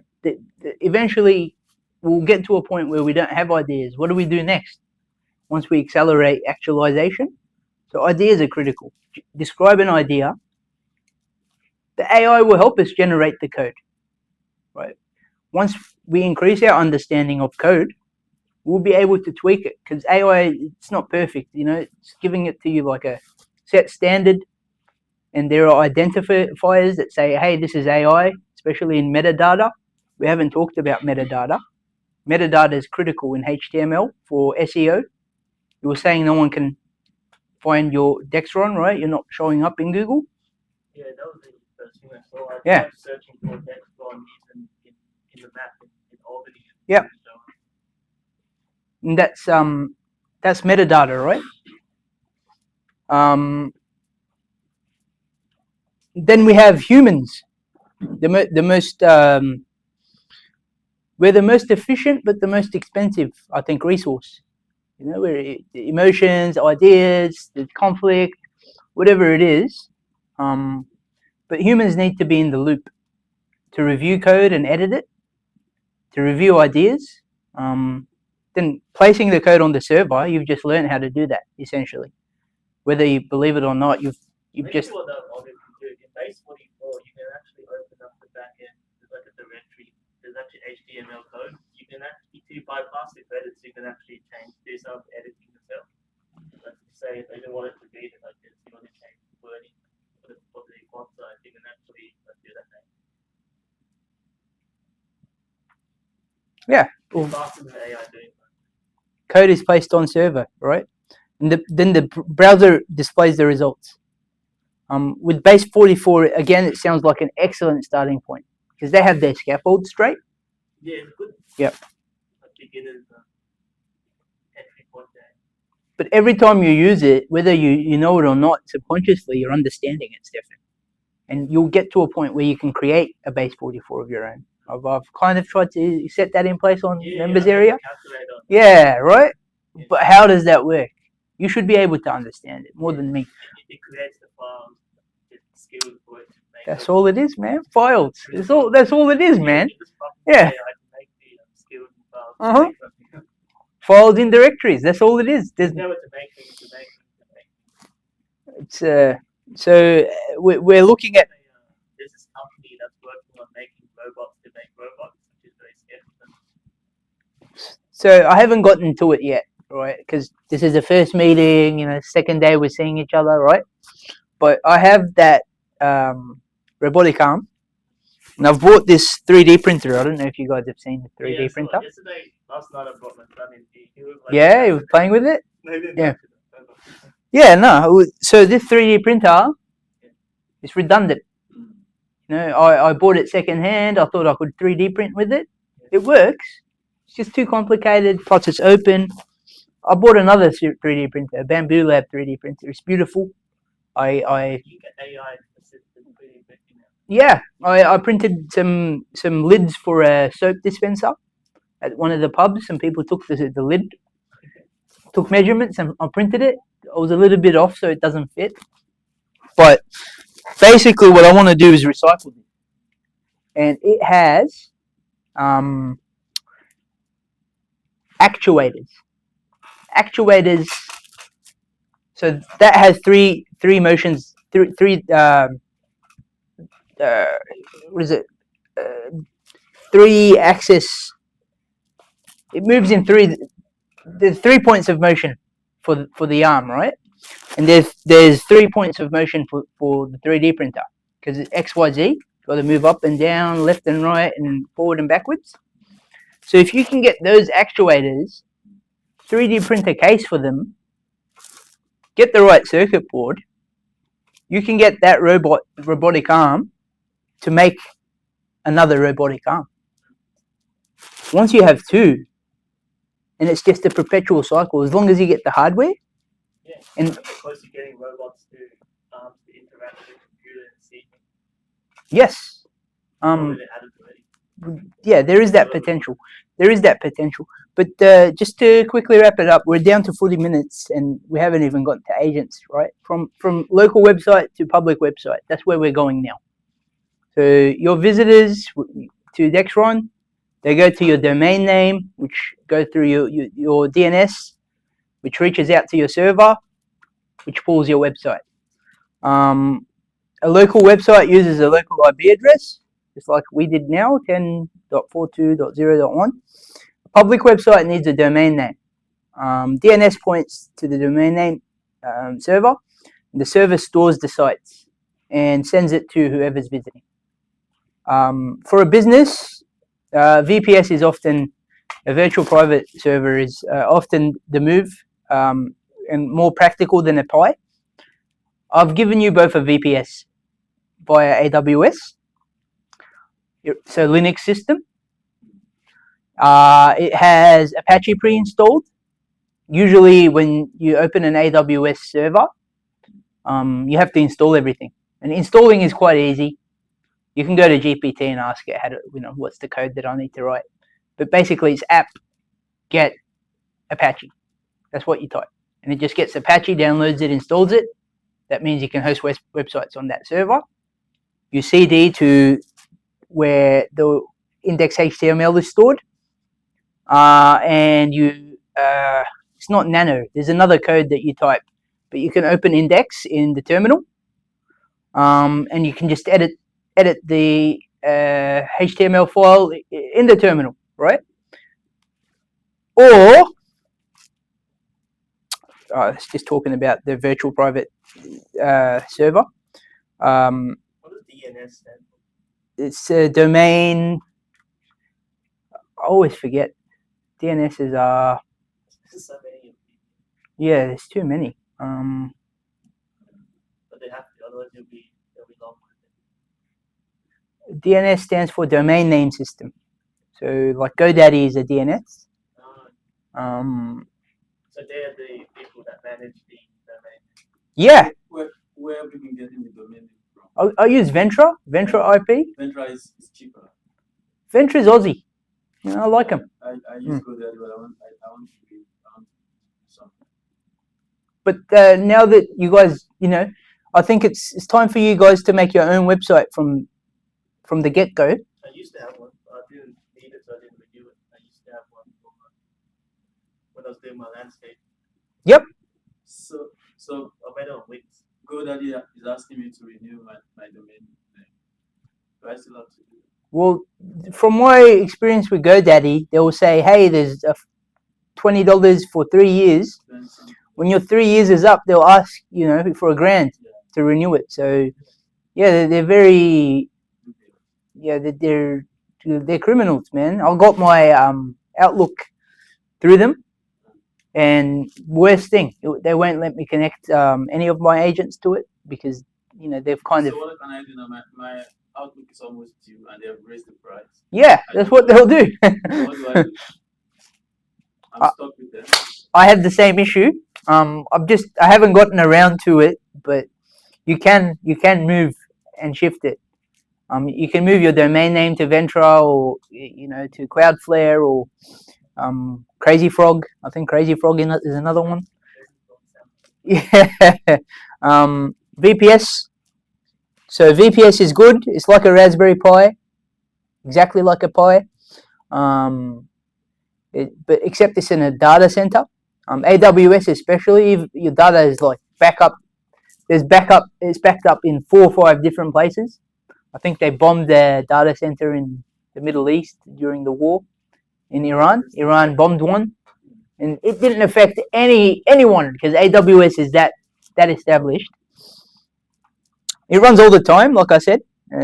Way better uptime. It's connected to the internet. You don't need to have your internet connection showing all the time. But that being said, now with Starlink and batteries,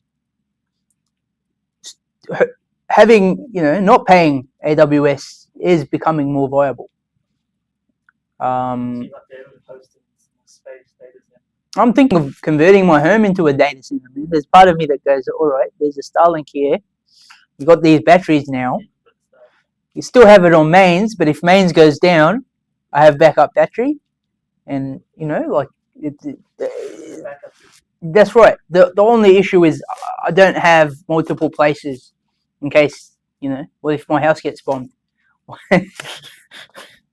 Terrible joke. All right.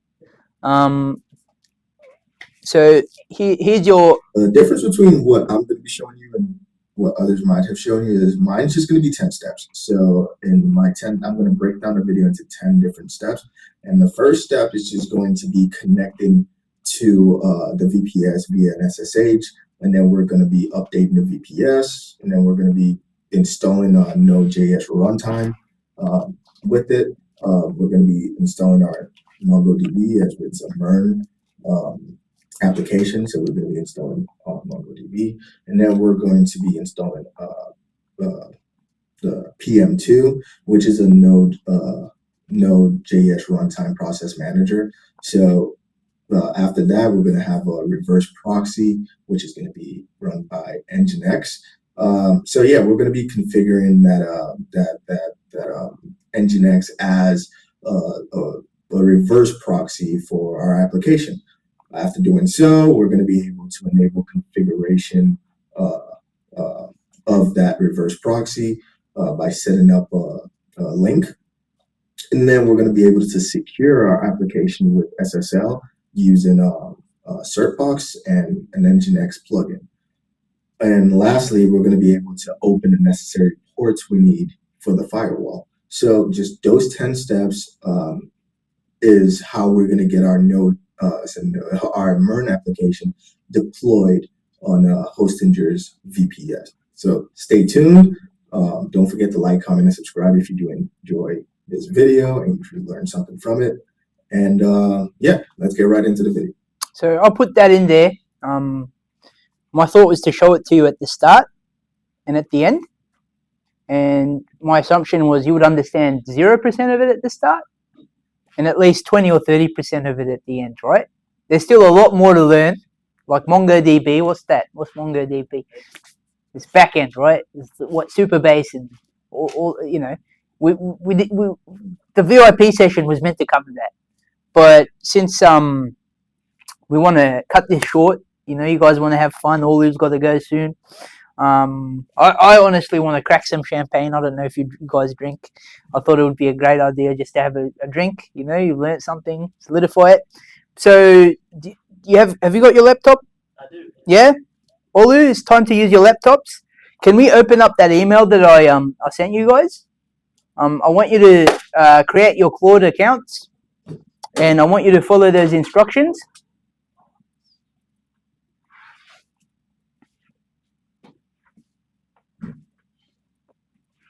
different. Just to wrap it up, today we used the Raspberry Pi as both a Wi-Fi access point and a web server. We connected to a private network. We accessed the website through a browser. We also used PuTTY and WinSCP to access the server via SSH. We located the website files. Now we know where website files live on Linux machines. We saw how HTML and CSS and JavaScript become a web page. We connected AI-generated code to real deployments. Well, we're about to do that now. We distinguished local hosting from public hosting. You need a DNS. And we showed that cloud computing is not magic. It's computers, network, software, and files. The website's it's not floating somewhere in abstract space, right? It's a set of files served by a machine over a network. Today that machine is a Raspberry Pi sitting in the room. Soon it's about to be a VPS, or virtual private server.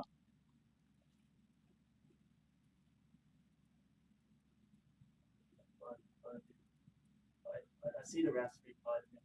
Yeah, you can SSH into it.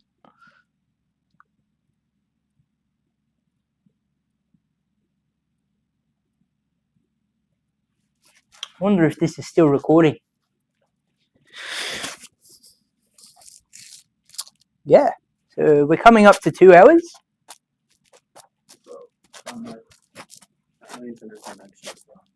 I've put up hotspot.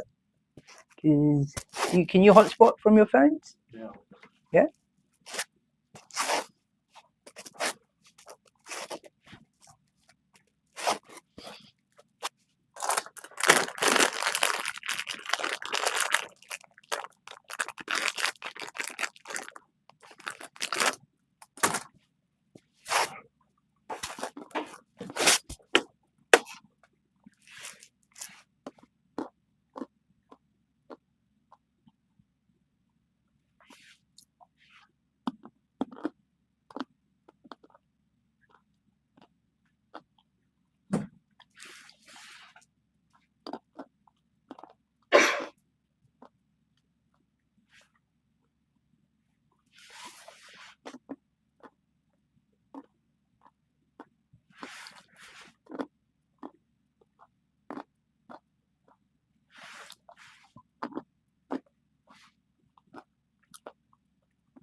While you guys are doing that, just to make the distinction between a chatbot, coding assistant, and an agent.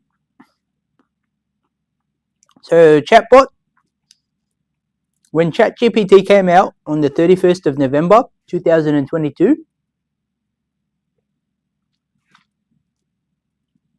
it was unbelievable because you could now communicate with an embedding space with vectorized tokens through NLP, or natural language processing. And then came coding assistants, from your chatbot to your coding assistants, which could write and edit code in a project. They were stronger than a chatbot, but they stopped at development tasks. Now you've got agents, which use models, tools, they have memory, they ask, you can give them permissions to carry out tasks in an environment. So once you're in your servers, you guys in your servers?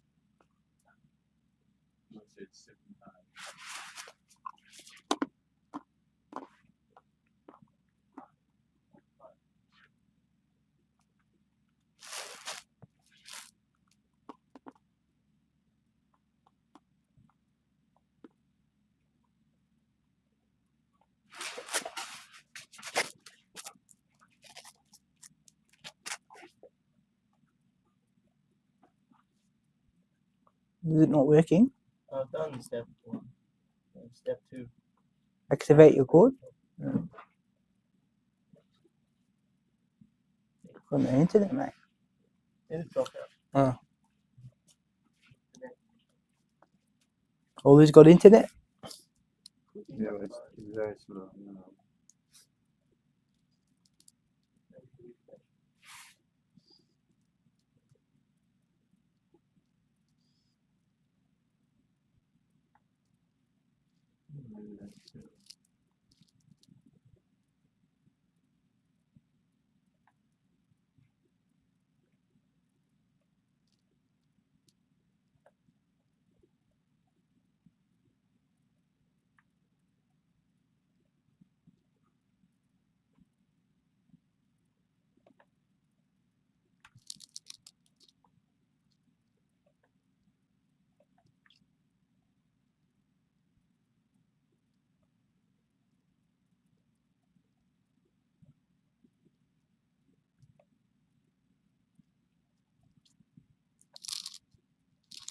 Continue with Google.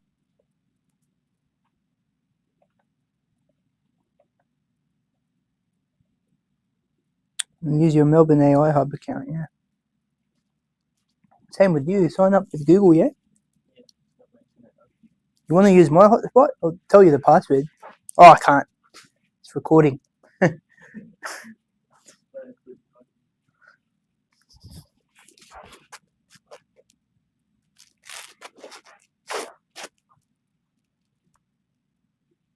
Okay. Oh, really?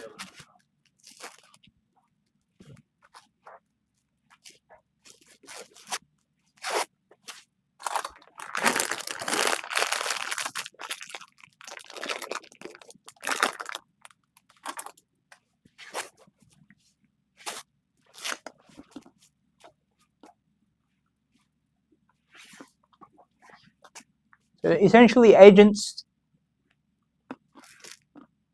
it's a system. It's not a single model, right? You need your terminal, your guardrails, your memory, your tools, and your models.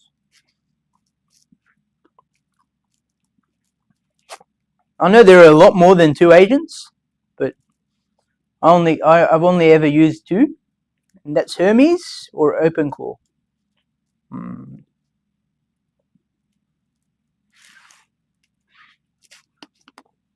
So Hermes is a learning model. It always creates skills, and it gets better over time. OpenClaw, I think, gives more of a sentient feel. It was my first experience with an agent. At that time, they called it Claude bot, and it was very scary because you had this lobster, and it has claws. And the whole idea behind Claude bot, but the creator of Claude bot, which was Peter Steinberg, he named it Claudebot because it was running Opus 4.5, which was Claude's frontier model. It was leaps and bounds ahead of every other model. And without, if you ran it on a different model, it just felt like it was inanimate. Run it on the best GPT, just wasn't real. But you ran it on Claude, man, it was just a whole different feel, right? So essentially, agents, you have an LLM, which is the heart, and then you have what's known as the harness, the thing around it. The agent is the harness. You also need the model in the middle, the heart, and you need kind of both of them in order for an agent to be functional. So you have Hermes, and we have GLM 5.1 in it, right? That is not the optimal agent. It's the most cost effective, and it's the most bang for your buck. But if we had Opus 4.5 in Hermes, we'd be on a different tier. All the ideas that you guys have put forward, it would create a different type of file. It would just be a completely different type of interaction. Unfortunately, none of this is free yet. Energy is not free. These do take up a lot of energy, and hence they demand for a lot of payment. So Hermes and OpenClaw. Now, full stack agent architecture. You have a human, you must always have a human. There can never be agents without humans, which refers to the agent. And typically the agent calls OpenRouter, which is an API vendor. And its API keys can be used for any model that OpenRouter supports. Typically, you run the agent on a VPS. You can run it on your laptop, but it does limit it, especially if you're interacting with it on your phone. You know, if your laptop runs out of battery, you lose it. Backend, Supabase is just become the powerhouse for this setup because it's a free backend essentially. Free until you hit a certain, now I'm paying for Life OS because I have a certain amount of people using it. But just a good starting place for a backend is Supabase. And obviously you need a domain for your site. You're using your agent with a website. There are multiple VPS vendors. There's Hostinger, there's EC2, there's DigitalOcean, there's AWS, there's Hetzner, Voltaire, there's Oracle. There's a lot of virtual private servers that are available to you. And you can kind of pick and choose depending on price. I use AWS because they fund me, or they've given me some funding, and so it's kind of free until that runs out. I know the email said forever. It's not forever. I will run out of credits at some point. But if we do something good here, we can apply for a bigger fund. The next one up is 100K, which I think is good direction to explore. Yeah. Platforms want us to use them. Yeah. Slowly find out what they do. Especially if we're giving people servers Yeah. and centralizing information, right? And they get all the info because they can just. They want the local presence as well. It's all about data, like I said, right? They want data. Building a target VIP. So have you both signed up for Claude? And have you opened your VPS? It's forcing me to upgrade to a Mac or Pro. So I'm up to the stage of copying this into my browser. Oh, really? Yeah, I did have a Claude account for a while, but I only have it on like Go back. basic. Log out of your Claude, sorry. I didn't know that you'd needed a Pro or Max account. To log out of it. Log out of Claude. Yep. So go to Claude. Log out of that. Should I refresh?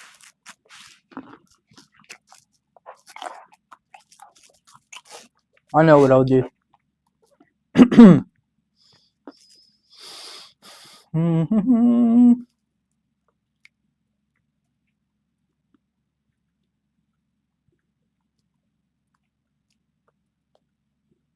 Still wants me to upgrade to a Mac or Pro.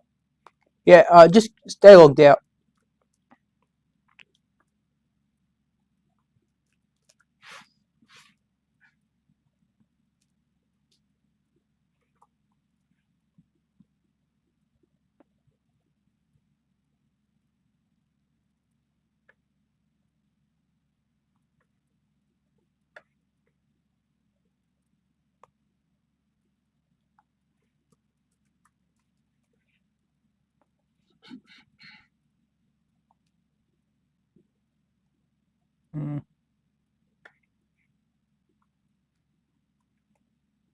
How do you type Claude into this VPS? Oh, done. Claude.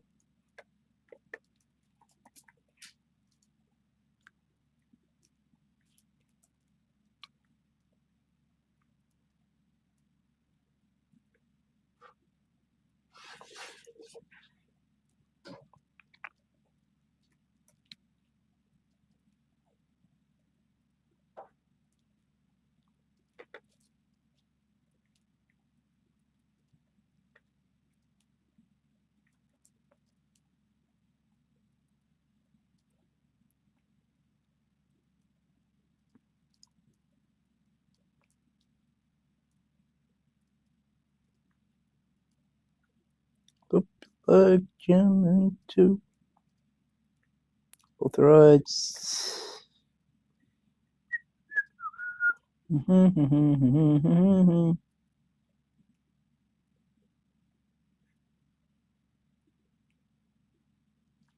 Stefan.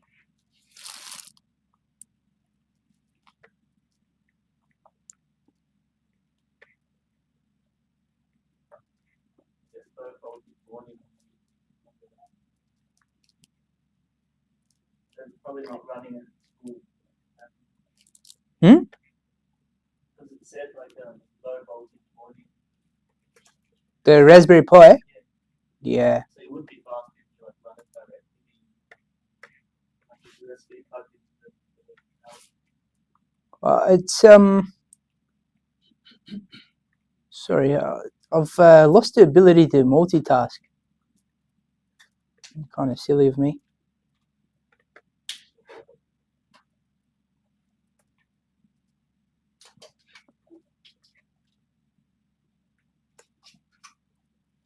Okay, Olu, you should be set up. She installed the code, right? I've logged in and used my Claude code account. Do you use a free account or do you have Yeah, I have a pro account. You probably need Yeah, I use it quite a lot. Can you please come out? Just type Claude and you should be set. Should I install the Claude code? It's already. Stefan, do you want to give him a hand?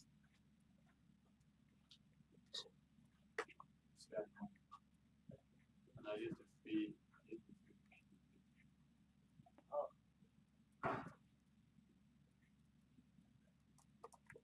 Oh, you just need to Not about the Claude code. it's just in the browser. So you go back to the website and then you go to that.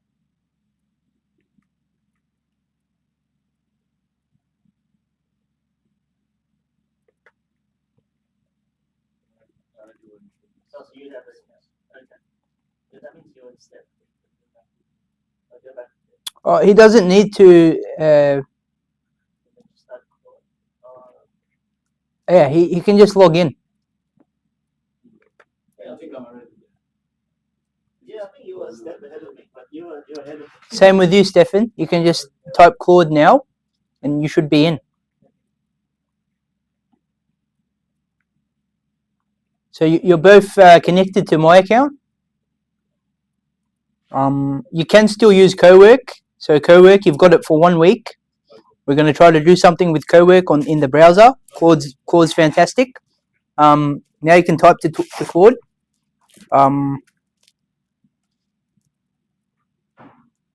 Yeah. Oh no, you should be able to just refresh. Okay. So should I Maybe it doesn't retain it. open a new one? Just refresh. But Steven is not showing it, only Terry and Yeah, it might be conflicting with my let me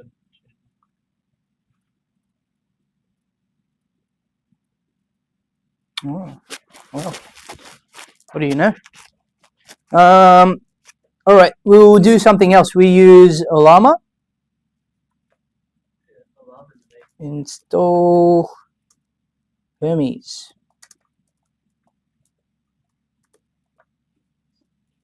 Code. So if you guys go to Google and type install Hermes on Linux, it will give you a code.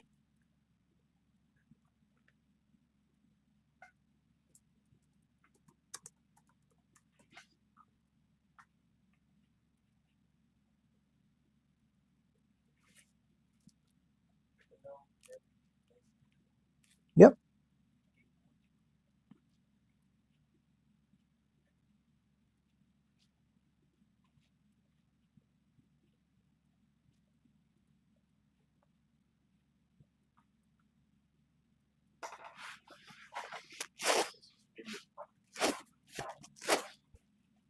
so run that code in here. left click. I mean right click and paste. That's the only way to do it. Just press enter and try again. Right click and paste. And there you go. So once that's in, install Linux on Windows. No. Install Hermes on Linux.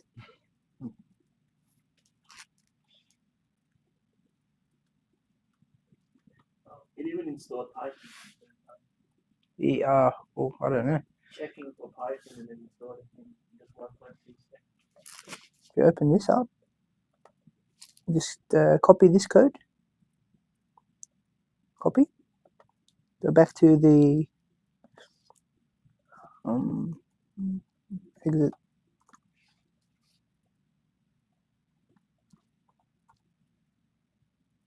Oh, hey, you're in. Hey, Stefan. So all is able to use my account, which means you're a step ahead. We'll still install Hermes because you can play around with Hermes, but I'm going to try to authenticate you on Claude Code as well. You have Claude Code already. Yeah, thanks. This is, yeah. Just don't smash it, guys, because it does cost me money every time you type, and it costs quite a lot. But also explore. So this will essentially, you can ask it, make me a website for, tell it actually, can you browse my current website for Dexron? Give it your website URL.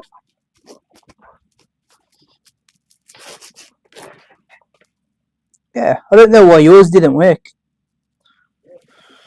There we go.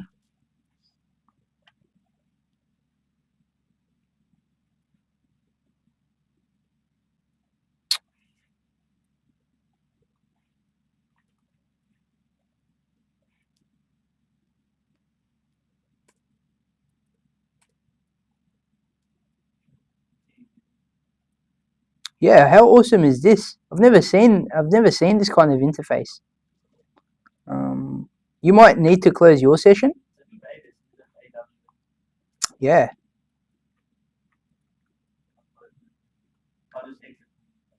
Yeah.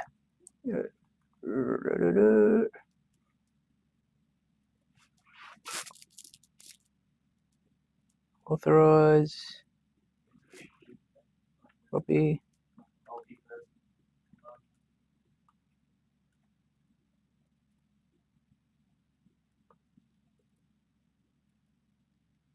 The prompt. I think that's the interface we need to have on that side of the board. Login successful. Press enter to continue. Claude can make mistakes. Yes, I'll trust this folder. Right there. All right. Log back in. And you should be able to see the Claude session there. To the left.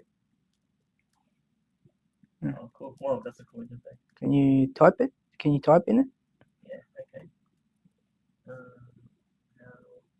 Yeah, there we go. Perfect. Yeah. Now it's your turn to get it to check out or create or basically explore whatever it is that you want it to explore. You can still keep building on Hermes. You can create a free Olama account, and you can ask Claude to connect to your Olama account for Hermes. And then you can use Hermes. You can connect it to your Telegram. Yeah, just get the foundation and setup, and then query it about having a backend and fully developing a website, about encryption, about connecting to a domain name. It will give you step-by-step instructions. You are literally, you guys have just taken 200 leaps forward today. With yeah, that's a Raspberry Pi. Yes, so the Raspberry Pi is now in the cloud. That's what you're talking to,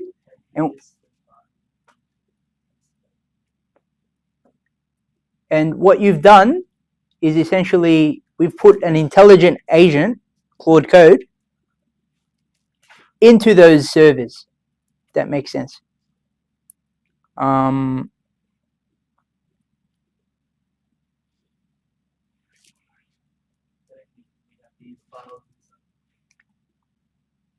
Yeah. /home Ubuntu.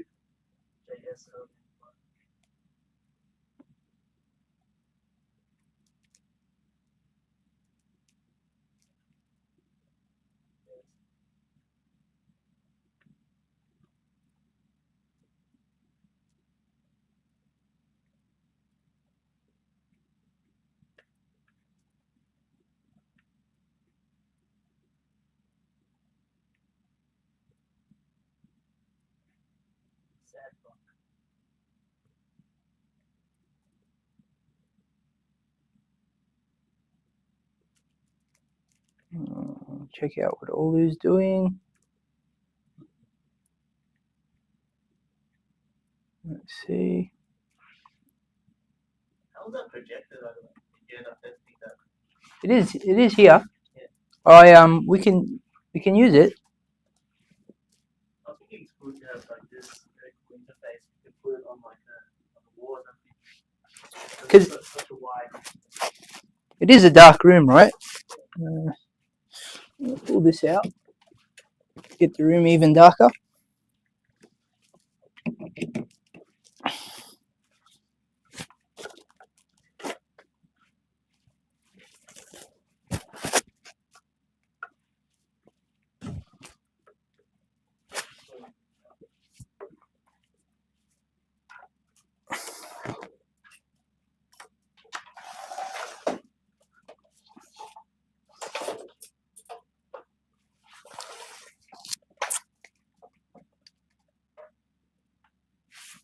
Interesting. So with Cloud Code, you can virtually do anything on any website through this interface. So it went to your website and it told you? Yeah. Yeah. What is wrong, and it's asking you what it could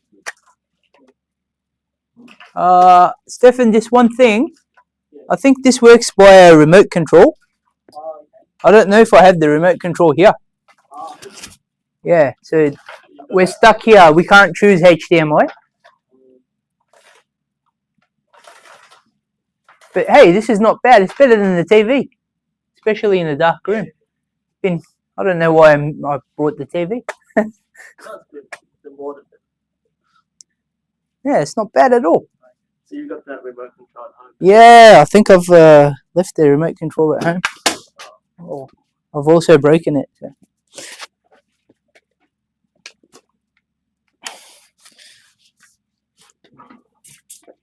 Not bad for what, $70?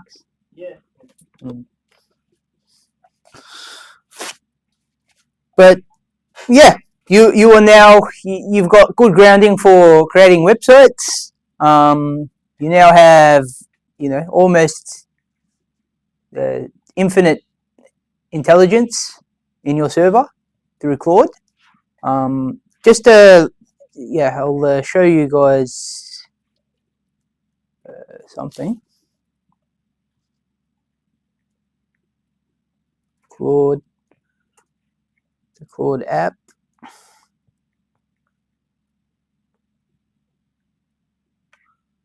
Settings, usage. So this isn't truly 100% accurate, but Claude usage is like this. So keep prompting it, and it kind of, it's got different models. Sonnet is like a little cheaper.